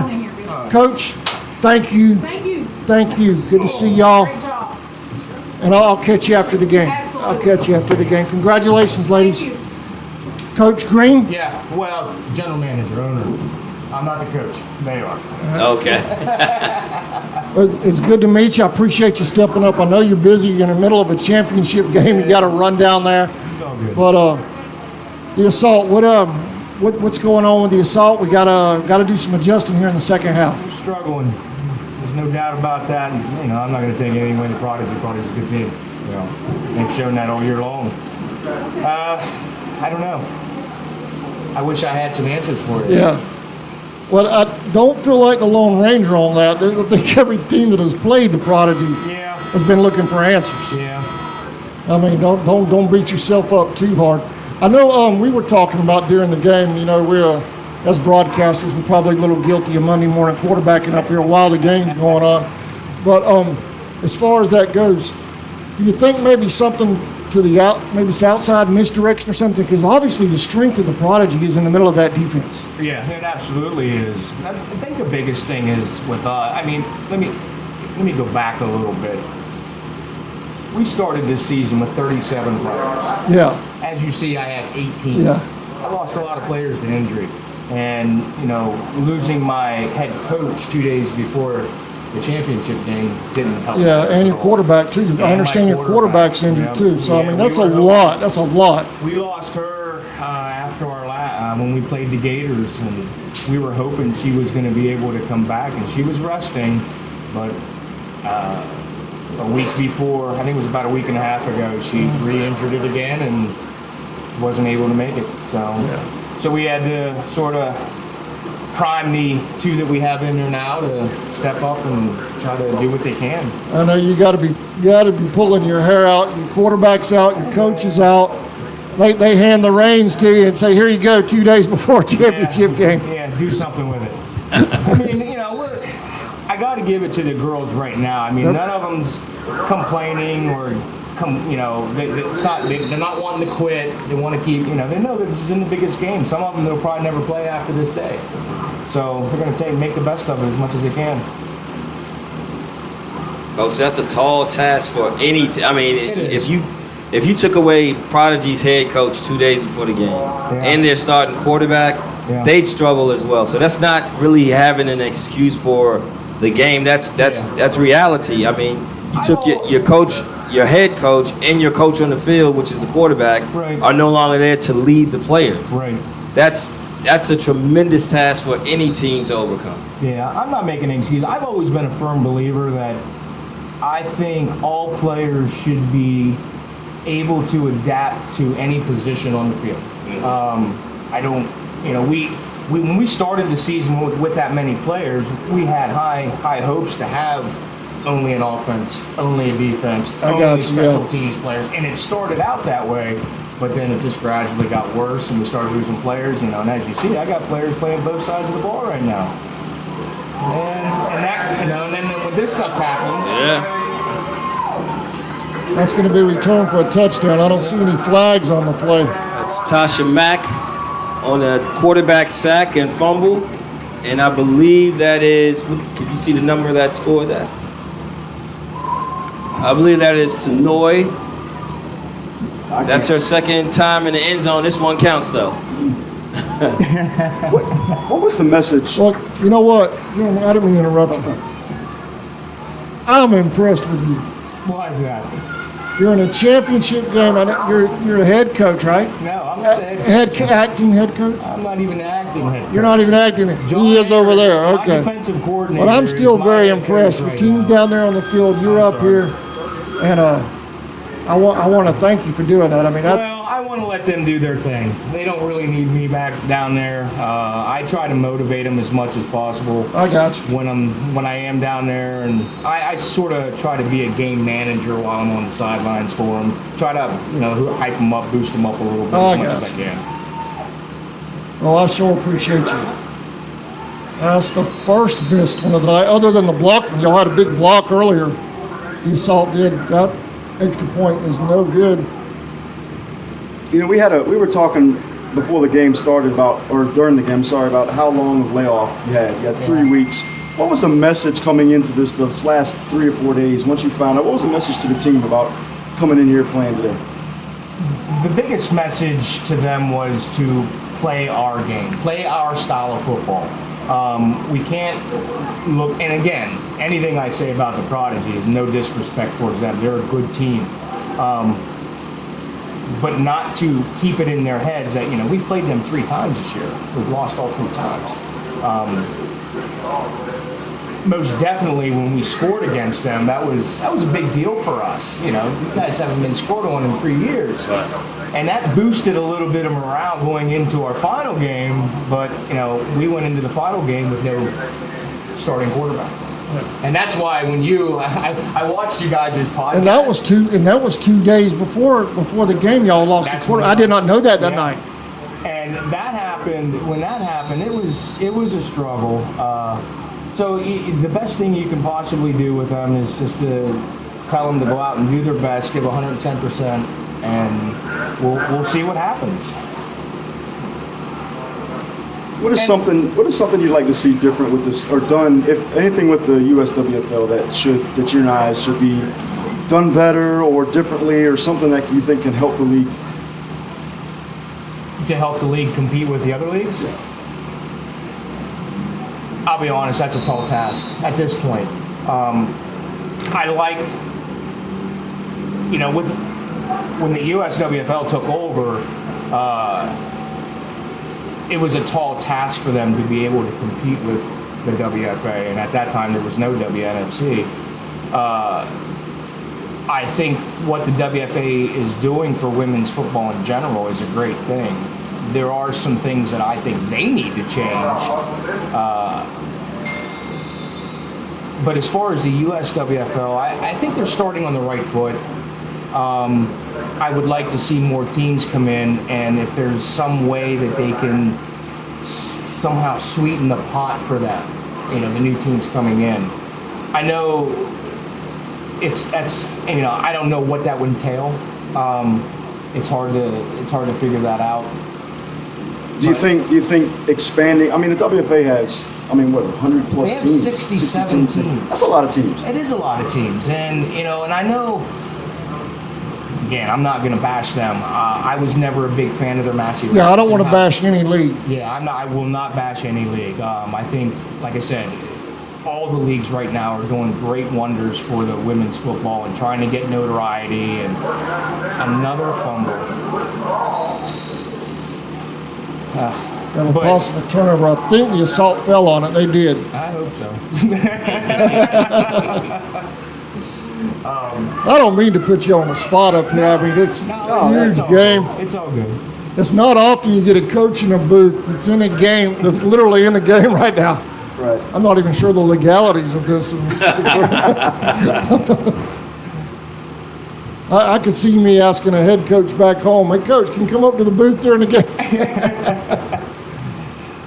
Coach Bell, what's going on back there, man? What you think? Well, to Coach's point, to his question as far as strengthening the league, I think all leagues need a base to come from. If you're in an area and the only football is you, then that's going to be a problem because you're always training, going through situations. Nice play right there. I'm sorry, and Coach. coming back and forth, and that was a completion on the play. The tougher leagues, the tougher teams, like you got the DC Divas, you got the Prodigy, all those teams, Atlanta, the teams in Texas and all that, they all have a foundation from the women's contact flag football. They all have grown. No, you're big on that. I'm really big on that because majority of the players out here that are the stars out here, they are playing year round. Once this is over, they start again when you start again. If you have something that's playing year around, like in DC, it's known for women's football because we are the best league in the country in women's contact flag. And so in order to if you have that basis. No, look, there you go. Look at that. Okay. 34, still on her feet. Rumbling, bumbling, stumbling. There's no quitting the assault. They're still battling down there. That's 34, Tuffy Howard. She's been with this team. She was the one I was telling you about. This is her final game. Yeah. This is it. Is she the one? She's retiring after this game. She's the one. We did that. We did the promo for at the beginning of the game. You guys sent us a thing. The one that she's played for 10 years, right? 10 years. Wow. 10 years she's been with this team, and she is the heartbeat of the defense by no means. She is one, and she's called Tuffy for a reason. Yeah. And as you see right there, she normally doesn't play offense, but with this being her last game, she's willing to do whatever she has to do to try to help. I know we have called her name a lot tonight. Got a little bit of motion in the backfield. Prodigy may just decline it. That's Antoinette Bell, along with Benita Ross on the tackle. Yeah, that's declined. Third down. So that goes down as a sack for Antoinette Bell and Benita Ross. Little sweet spot for Antoinette Bell. That's my wife out there playing. She's been doing the thing for a little bit, and I didn't say much last time during the game. And she didn't say anything, but everybody else was like, "Man, you didn't even spotlight your wife and everything." Well, I'm like, hey, honey, you did a great job. What are Sundays like in your household watching football? Listen, first of all, Sundays we are usually playing football because we're in that women's contact league and we play year round. But when we get home and watch the games, I mean, we're just analyzing coverages. And, you know, when your wife comes to you and says, I think they were in the cover 3. Right. I'm like, yeah, baby. That's the cover 3 right there. So. 3rd down and 6 for the assault. So far, your quarterback, with the exception, I believe she's 3 for 5. I think there's another one. Oh, man. Had her wide open. I don't know if the receiver didn't think she was getting it, but had she caught it, she could have turned that upfield. Yeah. The outside stuff's working for the assault. Yes, indeed. It's working out there, going out there away from the meted defense and out there in the flat. I know the Prodigy fans are probably upset with me. I kind of sounded like I was pulling for the assault the first half. Hey, look, we just won a good game. I'm a Prodigy person. We just won a good game, and we were just basically saying what we think everyone needs. Oh, yeah. Can you make those? I have one inhaler. I don't have another. Oh, they said you had 2. Yeah, but this is. Make sure you separate them. Okay. Got a medical emergency? Do I need to get? No, we're good. Okay. They just needed their inhalers. Right. Who's this? Do you know? The one on your left hand is Katie Shambles. Want me to turn that down, Coach? Nah, it's all right. All right. I was reaching. Tell me. Sorry about that. So we're at 4th down. Listen, it looks like, with 7:30 in the 3rd quarter, like the Assault have put together a little bit of a drive here. Yeah. Well, let me ask y'all something, gentlemen. I know being the 2 coaches here, we talked about it a little bit. I want to get your opinion on it. Women's football's been around for 20 plus years. Yeah. What have we got to do to grow the sport? There was nationally televised cornhole tournament today. I know. I mean, how I saw that last week, and I was furious. I'm like, even whether it's the women's flag, whether it's the women's tackle, any of this sport that the women do in football is so much better to watch than to see some guys throwing some. I mean, they had they made it like it was the biggest thing in the world. Well, they actually have team sponsors. There was a completion to Fork Clark. That's going to be a loss on the play. Prodigy will take over on down. I mean, not knocking cornhole because I love playing it. I do too. But how does that get on national television? And you've got 2 leagues with 2 national title games tonight, and they're both on the internet. Yeah. Well, and I'm not knocking the internet because I'm producing it, but you know what I mean. Well, first, when I think of cornhole, I think of hobby. Right? I think it's something you do with your family to have fun, not necessarily. But it is almost an international sport. I would imagine. And I don't know. I don't know what the answer is. But it's. I mean, it's a good product. There's very good football teams on the field. Right. Well, I will say this though. We have to grow the sport all together and be competitive because nobody wants to see games where it's obviously a disadvantage. Yeah. You want to have evenly matched teams. Like, teams are in different tiers for a reason. You want to be in the tier where when I look at the game, because think about it, there's high school football on TV, there's college football, there's pro football, there's different levels even on TV. We have different levels and tiers as far as the women's game, but we want to make sure it's competitive because when it's competitive, it's so great. It's so great because you come out here, the game is in the balance, you don't know who's going to win, and that's what sells on TV. TV wants to see that. They'll rather see a 85 to 70 game as long as both teams are going back and forth. As long there's an outcome that's in the balance. Right. So part of the onus is on us not to, you can't pit one team against another team, but we have to evenly match the leagues in the tiers when we do it, and so that everything is competitive and it is worth tuning in and wanting to see the game. That brings me to something else. I was talking to Coach Wallace before the game. I'll have to get it in just a second. 2nd and 10 for the Prodigy. Mimi Gant inside. She's still running. Oh, get off of me. There I go. Oh, wait a minute. You can only hope to contain her. Touchdown, Prodigy. No flags on the play. Mimi Gant, she has a mentality of I refuse to go down.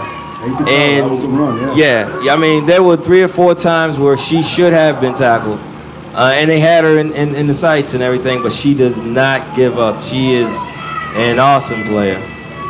And what I was saying, she is also my running back on my flag football team. Shout out to Capital Punishment out in D.C. And a lot of the players come from that breeding ground. And if you're in an area and you don't have that, you want to start that because that gives the coaches the ability to coach all season long. And your skill players will be ready. Vicky, the quarterback for the Prodigy, she's also, I have a number of players that are not only represented by my team, but some of the 5-time national champion Black Mambas. Telly, the one that caught a couple of big passes, she plays on there. Ashley Botts, they play on that team, the Black Mamas. We got the Lady Cougars is represented heavily out here out of D.C. So if you have a foundation to build it where you can work on it year round, and we're not talking about powder puff flag football, we're talking about contact flag, where it's blocking downfield, kickoffs, kick returns. It's full contact. Nice. It's I mean, when you go out there, the only difference is everybody's eligible. So like some of the same plays you see here, you'll see the quarterback go on the center, fake it, do play action, throw down everything that you teach here, you can teach there in the 8 women contact. Such a beautiful game, and it allows coaches we travel. On this sideline, you got the Black Mamas have won the national championship 5 times in a row. My team, Capital Punishment, has won the B National Championship and also the World Championship in Indianapolis. And it's a travel league. We travel across. I know most of the players that play in tackle because they play in flag, and they're all over the place. From Atlanta, Rashawn Gore, who just was the quarterback for Texas Elite, that just won that national championship, plays for a flag team. That's a great way to have the farm system to grow. You know what I mean? That's the first kick deep by the Prodigy. Flag on the play. Might have been a face mask. The other thing I wanted to ask you about that maybe, that I personally think might be affecting the women's game just a little bit because I don't see it in some other women's leagues, is and I don't mean to sound offensive, but is the constant thing you see about empowering women and this and that, like they're building up to something when I feel like they should be saying we've arrived. Right. They've been playing ball for 30 years. Yeah. I think it's time to move past we're proud, we're breaking barriers, we're doing this, we're doing that, and saying we're here. The women are here, they're playing the ball, the product's on the field. I think maybe subliminally when viewers at home hear or when they see it on the sports pages or whatever, we're empowering, we're breaking this barrier, breaking that barrier. Right. It sounds like they're not there yet. Right. You know what I mean? Mm-hmm. Am I being offensive here? No. But I think if they started saying we're here, we're doing it, because you don't hear the WNBA say that. Maybe say, instead of saying we're here, just say bang here. Yeah, we're here. I mean, look at my highlight board. We've got highlights of hits, touchdowns. Yeah. I mean, they're pounding each other out there. Yeah. It's good quality football. When I first got into this, I never knew that there was a women's football team. I've only been involved with the Salt for 6 years now. And my daughter, who is actually our quarterback, tight end, / pretty much whatever else we put her at, she came to me and said, Dad, I want to play football. I said, okay. And we researched it, and then obviously, she's been here ever since. But there's many people we talk to who don't even realize that there is a such thing as women's football. Yeah. They think of obviously the powder puff or the lingerie. The lingerie, yeah. I get a lot of that. Yeah, absolutely. And it's we have to, as owners, coaches, whatever, continue to do our part in advertising and getting the publicity out there for these teams. I believe now some of these larger market teams, like the Divas and the Renegades, I mean, their fans are ridiculous. Yeah. Their stands are packed. So what are they doing? How are they generating the notoriety for their team and building up the fan base and so forth? I mean, but we've played many of other teams over the years up in New York and areas where there may have been 3 people in the stands. That's a shame. It's a shame it has to be that way. I always tell people, if they come watch one of my games, unless I tell you it's women's football, you'll never know the difference. They're hitting just as hard as the men do. There's no difference between the two. And I wish there was a way to build Handoff it up the middle. Falls forward, gets about 2 or 3 yards out of that. Yeah, I get that all the time. People hear me down south in South Georgia because I travel everywhere. You guys know that. And I'll get that. Tammy lets you go off and play and film lingerie football. No, man, this is real football, Not knocking the women that were playing lingerie, but this is real, like you would see on a Friday night. Yep.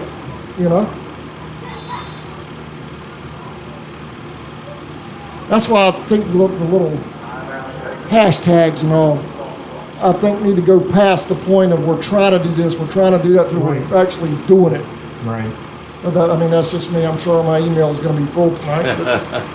Well, I remember when the WNBA first came on the scene. It wasn't, hey, we were trying to break barriers. They were saying, we got next. Right.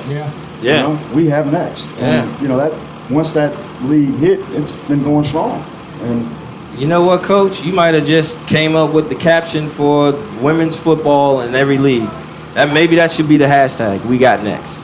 That's pretty good, because if people, I guarantee you, like you said, Coach, if people come out and see the product, they see that a lot of these people that are playing, some of these are Division I former athletes. Right. I mean, these are talented women. This is not the powder puff where it's soft and they don't know what's going on. These people, I mean, you got quarterbacks out here calling audibles, linebackers calling blitzes. You got people that really understand the game. Right. And if you see it, you'll like it. Yeah. But they got to know that it's out there. Like you said, Coach, you didn't even know that they had women football for a while, and then you found that out. Somebody better get that, okay? Keisha Koza, who's also the safety on my capital punishment team, she was also ready to come up. She's had about 5 or 6 returns from there. If you don't get on that ball, she will go get it and take it. Oh yeah, maybe that's what we should put out there. We got next. We got next. Have every highlight you have of your team or another team or teams in your league, an ESPN worthy highlight. Put it out there. Hashtag we got next and start a movement. Let everybody see it. There are some great women's football teams out there, man. I mean, it's tremendous to watch when it's done right. Go ahead. I'm sorry. No, I was like in the first half. We had a highlight right down here. Mm-hmm. Girl got decleated. I mean, her feet were up in the air. Assault put a hit on somebody. Yeah. I mean, that's what you see in the men's game. They're out there. They're popping out there. I mean, you could take these two teams and play them against some of these high school teams in this state alone and be successful. Yeah, they play ball with high school. Prodigy and Keystone Assault both play ball with a lot of high school teams. Mm-hmm. No doubt about it. What have we got? Timeout? I believe that they were probably getting ready to get another one of those delayed game penalties. I think I've set a record for the number of coaches in a booth. In a booth at one time. In a booth at one time. So your joke is, how many coaches does it take to do a broadcast? I could form my own team up here. Well, I am going to head back over, though. Good to meet you, Coach. Great meeting you guys. Good to meet you, Coach. Great to meet you.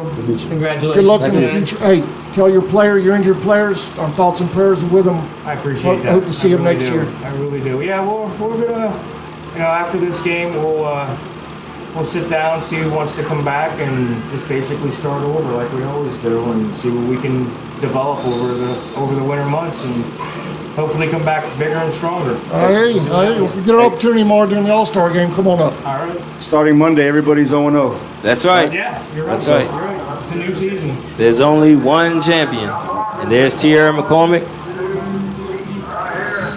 19 on the stop. Good to meet you, Coach. Thank you. Thank you. We don't have an official statistician up here, but I'm going to say she's closing in on 100 yards rushing with 3 touchdowns. About got Coach Wallace trained over here. Got him camera, play-by-play. I Man, I'll see. tell you what, he's about ready to take my job. Yeah, well, hey, I'm having a blast. Yeah, man. I love this. This is what I want to do after football right here. Oh, that's legal. That's legal. Listen, if you have anything hanging out of your hair, out of your helmet, that is a legal tackle. That's part of the uniform. Legal, right? That was legal. I mean, that's they're wearing the hair like that. Hey, if I'm a player and I can't get to you, I'm going to pull your hair down. So, even though it's dangerous for the player, and you don't like to see that, but that was actually a smart play. That was a touchdown-saving play. I think it's just one of those unwritten rules that girls would like to see that not be done. Yeah. But, if it's done, you can't be mad at them. I remember. You see what's happening now. The coaches are going and putting their hair inside their uniform so that doesn't happen again. Do you remember the time? I think it might have been a receiver for Baltimore. I can't remember his name. He actually played at University of Maryland too. He was running down the sideline and they yanked him down from his hair, and I mean, hard tackle. And there were no flags and everything, and the ref said, "Hey, that's part of the uniform." I think a couple of weeks later he cut his hair. Yep. Because it is in that advantage. Especially if somebody gets you out in front of somebody, they would have not have been able to tackle her without the hair. Right. Because that would have just been a reach for the jersey, and they're in.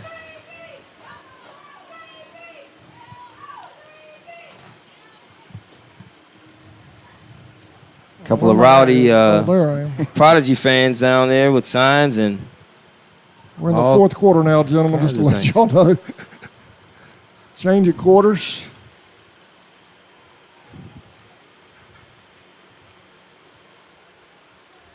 I think now if you're the assault, I mean, listen, this game, saying it now, this game was over when it was 21-0. If you're the assault right now, it's a pride thing. Yeah. Let's show some pride.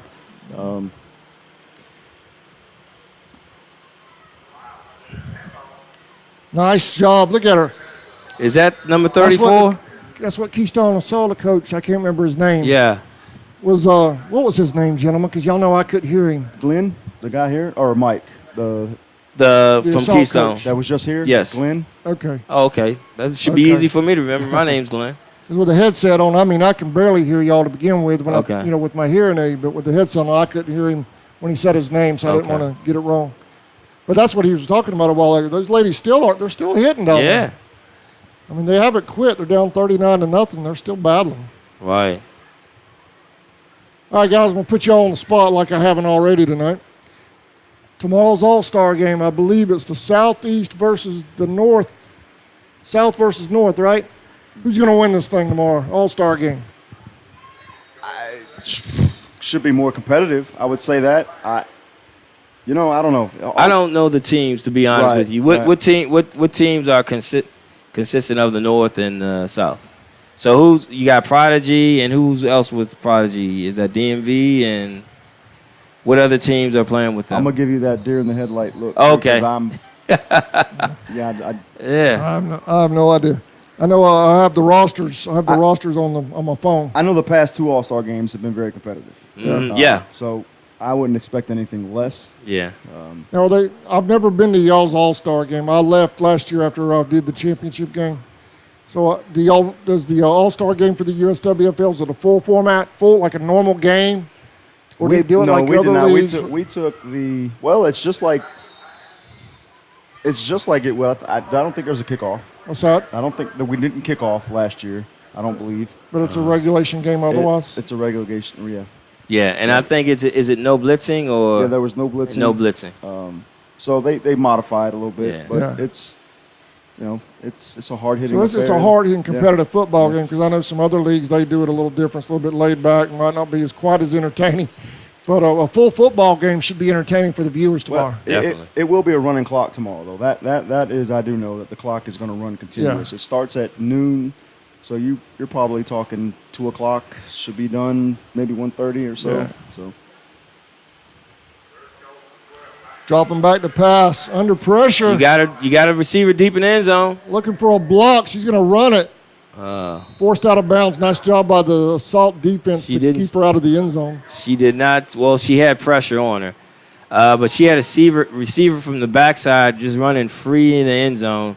Had she could have looked across. See, that's the one thing about when you roll to one side, you lose part of the field.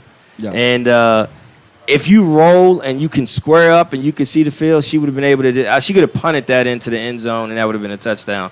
There was absolutely no one covering the receiver. And one thing we teach our receivers, if our quarterback is rolling right or left, the receivers are going to drag across the field. They're going to drag from one corner to the other corner. Keep coming, follow your quarterback. You're the mirror. Yeah. But you're right, though. The field is condensed when you're rolling out. So yeah.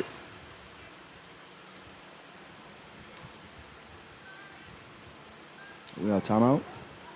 Believe so.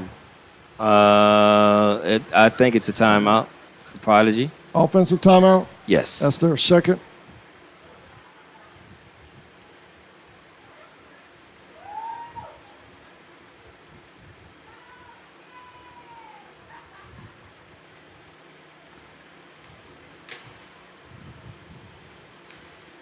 Well, I'm almost scared to do it, but I'm going to check our messages and see how many people I ticked off today. Okay. I know it. No, I hope everybody's having a good time watching the game. And I appreciate you gentlemen. You gentlemen have made it fun for me today. I don't know about the fans at home, but I've had a good time. Yeah. Y'all have helped me a lot this afternoon. Well, I appreciate it. This is awesome. I can chalk this up as a bucket list thing. Yeah. I enjoy it. Yeah. I feel the same. The first time I did it in DC, I'm like, wow, I get an opportunity to do that? Wow. Yeah, sure, I'll do it. Now she took her time on that one, drop it in the bucket. Oh my gosh. Oh. The hardest catch is the one when you're wide open and you drop the ball. Was that fourth down? Well, we're doing okay on the message board, guys. Nobody's chewing us out. Nobody's chewing us out. Nobody's chewing us out. Oh, my goodness. Matter of fact, coach for the Assault has gotten a compliment on there for his interview a while ago. Okay. Oh, okay. Which I got to give it to him. Your team's on the field. Yeah. Championship game, and you're willing to come up here and do an interview. I appreciate that. I realize he's not a head coach but still. Yeah. I appreciate that. Well, let's look at that as a moral victory right there. I mean, they deep in your territory and you don't score, they get a turnover on downs. Yeah. So you got to take them how you get them. Yeah. I mean, it's an incomplete pass, but hey, let's You got enough court over there? You guys all right? Yeah. Whoops. Got to try to end the season here now on a positive note. Let's get something moving. If I'm the Assault, try something. That's how I feel now. It's about trying to have those individual victories as a team. You want to, can we get a 10-yard pass? Good. Can we get 2 consecutive first downs? The game is pretty much out of reach with 6 minutes left to go, so now you're playing for pride and you want to show that, hey, I do belong on this field. I'm going to show that I can do this, that, and the other. So let's see how they come out. This looks like that little pass that they usually do, but it's not. 33 battling. Look at that. Carrying Prodigy bodies with her. She looks like Iron Hood Haywood. Yeah. On that football for the Saints years ago. Yeah, Craig, Iron Hood Haywood. Yeah, at this point, even a score, even a field goal, or even 2 points is that she could play another 4 or 5 years. Yeah. The way she's running down there now. Oh yeah. Because that's not a slack defense she's doing that on. No. She's carrying bodies on that defense. Hey, listen. If they knew that she could do that in the first half, I don't think she ran in the first half, did she? I don't think she did either. Yeah. I mean, look at that. That's 5 yards. Her in the first half. Exactly. Hey, they found lightning in the bottle. They got 5 yards on that carry. Got to get in and out of the huddle. They're down to 7 seconds on the play clock. 34. 3, 2, 1. Tough. Short, right? 34. What's 34's name? There's nice. Oh, what a catch right there in front of the camera. 34 is Howard. Go ahead. I didn't mean to yell at y'all. 34 is Howard. Howard. Well, she's the one, the 10-year player, right? Yeah. Yes. Yeah, that's what I thought. Okay. Well, look at that. See, this is what we're talking about, okay? The game is out of hand. You just got a turnover on downs. You turn that into a first down. You get a completion on the pass. You're trying to, like Coach said, he's going to go home and try to figure out what they need to do next year to get better and everything. Mm-hmm. This is what you're starting your blueprint right now to show, hey, listen, we did this. If we can do this better, we need this missing piece here. We need this there to make the formula work for them. So it's great that they have not given up. They're still playing.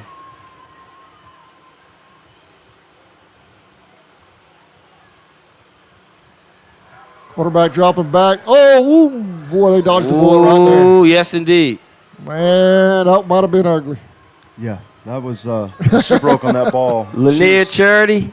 Oh, again, like I said, Coach, building the league from a farm system. She's a running back and cornerback receiver on my women's contact flag team. She made a great break on the ball, man. She saw 6 points that time. She did. And we all did. And also, she's very smart. She said, okay, this formation with the two in the backfield, they like to do the outs. They like to do the seam passes. I'm going to break on this next one.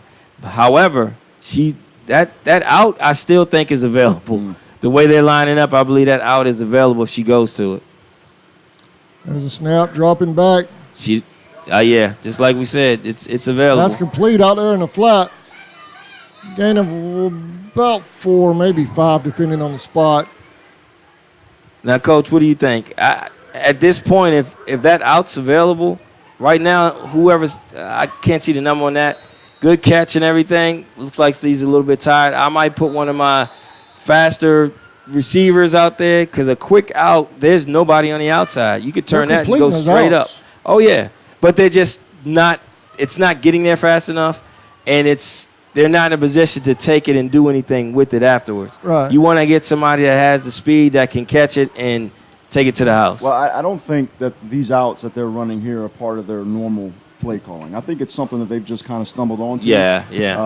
And so hopefully that's something they can figure out. Yeah. They can get their a good skill position player in there. Yeah. Because those outs are there.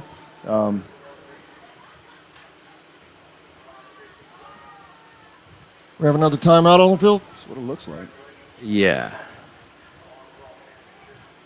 3:37. Now I have fourth quarter. Scoreboard still says third quarter over there, but they changed ends a while ago. This is the fourth quarter. It's the fourth quarter, right? Yeah.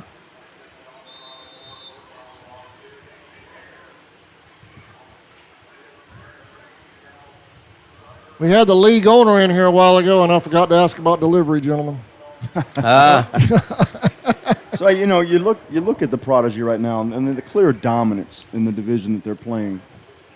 Is there a thought process of them looking elsewhere now as far as league wise? I mean, what's the plan, if you know of any, with the Prodigy? What they're I am not aware of any plan as far as doing anything other than playing here. Okay.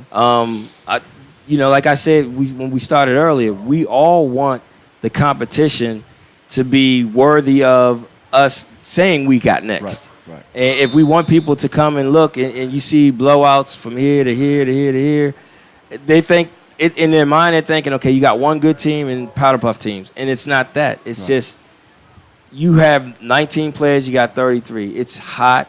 The heat's out there. You got one team that's running down your throat, and you got two-way players that are playing. Attrition will catch up with you, and it'll make a team look worse than what they really are. However, you want to grow. What Prodigy definitely wants is for the league to grow in itself, to have teams where, hey, they want to be challenged. They don't want to lose a game. They don't even want to get scored on. But they want to get into a game. Yeah, they want to get into a game where they have to play at their best in order to come out with the victory. I want to stress it's not just this league that's having a blowout in their championship Saturday. I stream in all three leagues. Okay. I have. And there are blowouts in every single league. I saw that. No league has the monopoly on the competitive games like, yeah. Anyway, I better shut up. But, you know what I mean? There's blowouts in every league. So it's not just a USWFL problem. She's going to get one. See, because what I was saying about the receiver, I'm sorry to go to the play, but what I was saying about with that receiver is they're so tired that they're kind of just trotting out there, hey, throw the ball to me. The receiver's just sitting there baiting. I mean, the corner's sitting back there baiting him. Lanier, she's very smart. She's going to sit back there and bait, and she's going to take it to the house. You need to get one of your running backs or somebody who can catch, who has speed, who can do something with it.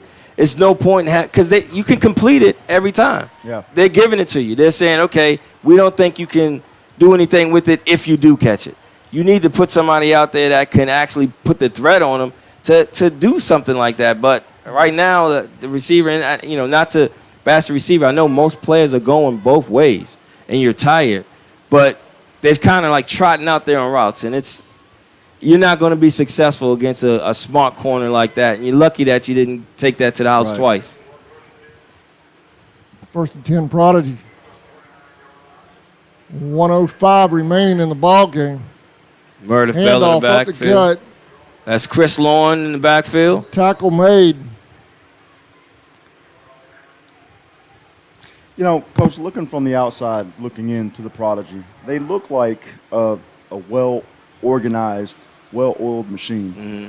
Is that the case, actually, from the outside looking in? Is this team is continuity-wise? Are they? That is all Coach Bell. Coach Bell, I came over with Coach Bell about 4 years ago, and he came and set a culture from day one that we're going to run. I'm not going to run this like a women's football team. I'm going to run this like a football team. I mean, he was a quarterback in college. He had a lot of success throwing the ball and all that. He took the label out of it. Yeah, exactly. He came in and he said, this is football. We're going to have a football team. And he organized it just like a regular football team, like the way we grew up. When I go out there and I see their practices and everything, it's just like what we used to do. And congratulations to Prodigy on the three-peat. That was the theme for the whole year. Congratulations, Coach Bell and the coaching staff. Well, congratulations. That's the ball game. The Washington Prodigy are the 2019 USWFL champions. 39-0. One touchdown allowed in 3 years. How do you even do that? Yeah. How do you? Hey, and let me tell you how that. You were just saying it's a football team, not a women's football. Let me tell you, they won that game, but Coach Bell was on them hard because the whole point is they're striving for perfection. Yeah. And to give up a touchdown, even in a win, you didn't have a perfect game. So let's go back to the drawing board. Let's look at the film. What did we do to give up this touchdown?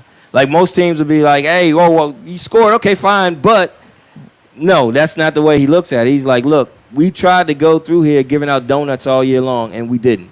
And so now we're going to have to fix that. And that's the way we are on the men's side. I mean, we see something. If you're a good player, you think about the drop pass more than you think about the touchdown completion. Right. You think about what you didn't do right. And that's the mentality that he's placing on his team, and that's why they look the way they do. So, yes, it is a well-oiled machine, and that's all due to Coach Bell. Well, it certainly looked like this game was already won over the 3-week period that they had off. Uh-huh. You could tell coming in that the 3 weeks benefited them. I'm sure the players hated it. Yeah. All players, I don't want 3 weeks off. You got to practice. Right. The coaches love it. Yeah. I think because they do have a chance to practice and correct mistakes and to have to give up one touchdown in 3 years. Yeah. I don't care what league you're in. That's I don't care. It's crazy. Yeah. I don't care if it's Pee Wee. I don't That's care crazy. what gender you are. Exactly. That is amazing. Exactly. Yeah. I mean, and I think that goes back a little bit. I don't want to harp on it. I think that goes back to what you said about him building a football team. Yes. What I was talking about with the whole hashtag thing. The same thing. Right. Instead of saying we're trying to break this or we're the glass ceiling and the barrier or whatever it is, we already did it. We're here. We're playing the game. The product's on the field. I think that's along the same lines. Yeah. You know what I'm saying? Yeah, he came in with that mentality like, listen, we're going to win a championship. And I'll say this, the first year that they won the championship, 3 years ago, he told the team right after the championship, he said, I'm going to make sure that this is going to be known as the Prodigy Invitational. Because once we get our foothold on it, we're going to do everything we can to hold on to it. And his words have been true. It's been the Prodigy Invitational. Prodigy's going to be there. Who else is going to be there, Put yours on the assault, please. I'm trying to get him trained over here. Okay, hey, he's doing a great job. Yeah, let me see. You turn that screen down so you can see it. Yeah, he's doing an I was excellent going to try to job. split screen and show both teams. We're going You want this we're one going to on stay the- with it, guys, until Okay. they do the trophy presentation. Gotcha. We're going to stay through that. So I'd like for y'all to stay if you don't mind. Hey, not a problem. I know if either one of y'all got to go, I totally understand that. Oh, I'm good. No, I'll do this all night. We got another game? Oh, what is that? Oh, okay. They got blue powder. Okay. All right. I don't think That's a different type of I don't Gatorade. think I've ever seen that before. That's a first. They did a championship reveal down there. Is that Gatorade powder? It's what it looks like to me. You know, Maybe Coach doesn't want to get wet or something. You know how some of the ladies like to do the gender reveal thing? They Right. did a championship Championship reveal down there. reveal. Okay. I'm waiting on them to pull the trophy out of the Gatorade jar. Right. Hey, what is it? It's a championship.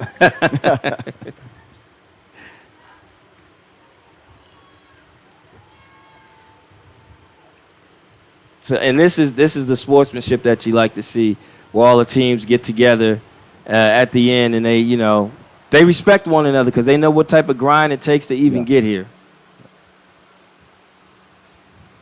And we're going to stay here, fans. Y'all stick with us.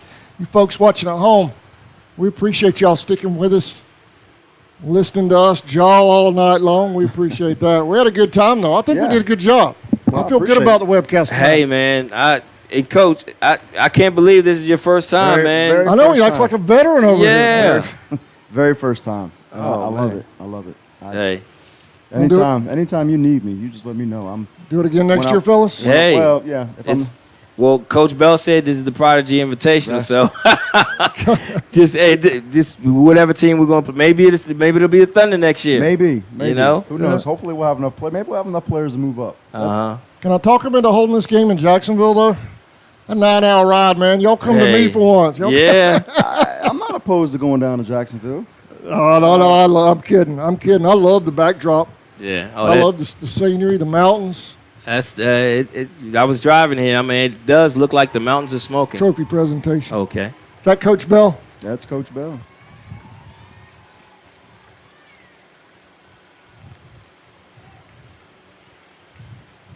I wish I had a mic down there. So they're going to give out a offense and a defensive MVP. Okay. Now, holding the trophy now is the owner of the team. She's also a player, Tiffany Matthews. Been playing for a very long time. Still got a lot of energy in the tank.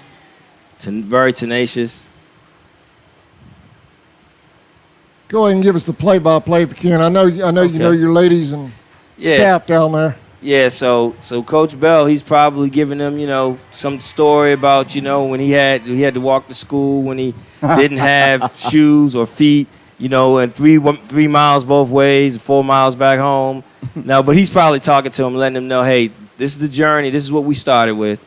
This is we expected to be here because not because by luck of anything, but we prepared to be here. And he's letting them know, listen, this is the fruits of your labor right now. So I guess it looks like they're I'm not sure who's picking the okay. Right now they're doing everybody's going in, putting their hands in, and maybe they just said hashtag we got next. I don't know. Maybe. All right. Well, gentlemen, I appreciate it. Congratulations to the Washington Prodigy and the Tri-Cities Thunders, both champions today. Congratulations, also, congratulations to the Gators and the Assault. I mean, they made it. They made it to the final game of the season. There's nothing to be ashamed of. Not at all. On that side of the ball either. Absolutely. Not at all. This is a great day for football. Yeah. This is just all around great day. You know what we need to do? We need to come back next week and let the Prodigy take on the Thunder. Hey. Settle it. Let's settle it. Can we rig it? Can we rig it up? Have I got that kind of pull up here? Well, I don't know if you do or don't. I'm not opposed to it. I'm kidding. Actually, I'm not, sort of, but but Listen, no, I've enjoyed it. I've enjoyed it. It's been a great game. You Great only get atmosphere. better when you play the best. Yeah. Win or lose playing against the Prodigy, hopefully learn something. Yeah. You know? Yeah. I mean, and after all, I mean, you're hoping to learn something. And your coaches want players to learn. Yeah. And you work on your mistakes. And if you're making mistakes against, I mean, if you do anything positive against the Prodigy, I mean, that's got to be such a boost for your your ego. You know, hey, listen, you know, we scored on them for the first time in 3 years, and we scored on them. Yeah. You know, they're still the only team in the league to have scored on them. Right. Yeah. I mean, there's nothing to be ashamed of over there on that side of the ball at all. And there was a talented Pumas team that got to the 1 yard line, 3 yard line last Pumas. Pumas, we gave y'all fit. Yes, you We did. gave y'all fit. We were there, and I still think we should have kicked that field goal. But that's beside the point. But Hey. Well, we played them 3 years ago, first game of the season, and it was an overtime victory for you guys down there. And I mean, that was a hard-fought game. Yeah. I mean, like I said, there's a lot of good football teams. Yeah, that's what drives me nuts about the attendance in the stands. I mean, we had a pretty good crowd here tonight. But, you know, these stadiums, to me, this is equivalent to at least top-quality high school football. Yes. And these stadiums should have, you know, instead of 300-400, there should be 800-900. Right. I think that's very doable. Am I wrong? Well, let's so as the league, as the teams, we all have to take ownership in it and promote it. Right. I mean, they're not going to like the owner of the Keystone. He didn't know until a couple of years ago that they had women's football. Right. Yeah. So that means that there's an awareness that if he doesn't know and he's the owner of the team, there's an awareness that's not out there for the regular Joe Schmo that, oh, wow, I run into people all the time. They never even knew that there was women's football. Right. And so with the age of social media and the internet, we have to let it be seen. We have to show good quality football. You got some good highlights. You got this, that, and the other. Put it out there and let everybody in the family of women's contact football put it out there. Spread it. Share it. And let everybody see it. We should have some ESPN top 10 plays. Right. Alone in this game, Mimi Gant with that spin cycle move down there. Yes. That could have been something. Max that caught that pass when the quarterback got hit, diving for the catch. These are all ESPN worthy plays. Yeah, I could easily send these highlights to any network and they'd run them. Yeah, and that's Or probably what we should do in order to promote the game, so that the regular person can say, "Oh, I'm not doing anything. I got the Smoky Mountains in the background. Let's go watch the game." You know, they got to know that we're here. Yep. And I love the hashtag, Coach. We got next. Well, I didn't. I just borrowed it. I saw. I mean, that's what I'm just saying. It definitely applies to this. Right.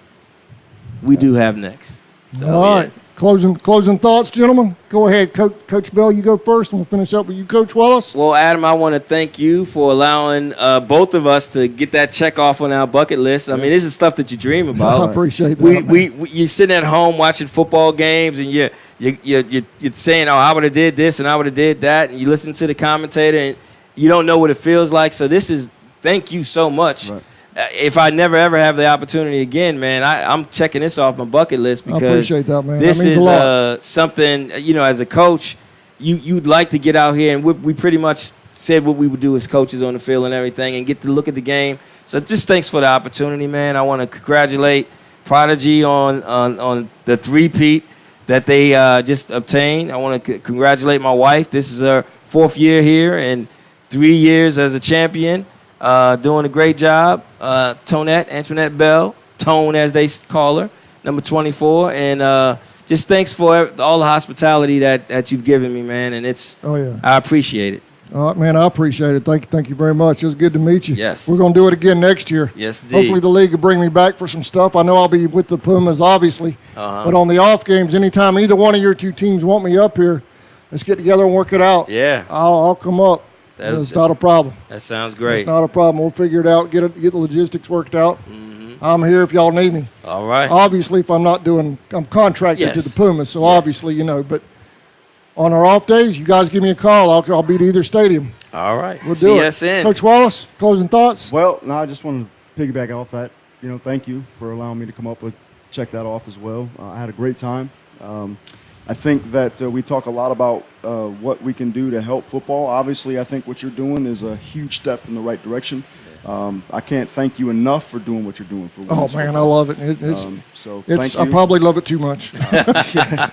We still got a game tomorrow for the All-Star game. After that, man, it's back to the grind, and we'll start and hopefully have another one for us next year. So I appreciate it, and just a great day for football all around. All right, man. Well, we'll see if y'all can make it. Open invitation to come back up with me tomorrow night or tomorrow day at 12 o'clock noon. For Coach Mike Wallace and Coach Glenn Bell, I'm Adam Bell. Thank you for watching this presentation of the USWFL on the Charlton Sports Network. We'll see y'all tomorrow at high noon for the All-Star game. Have a great weekend, everybody.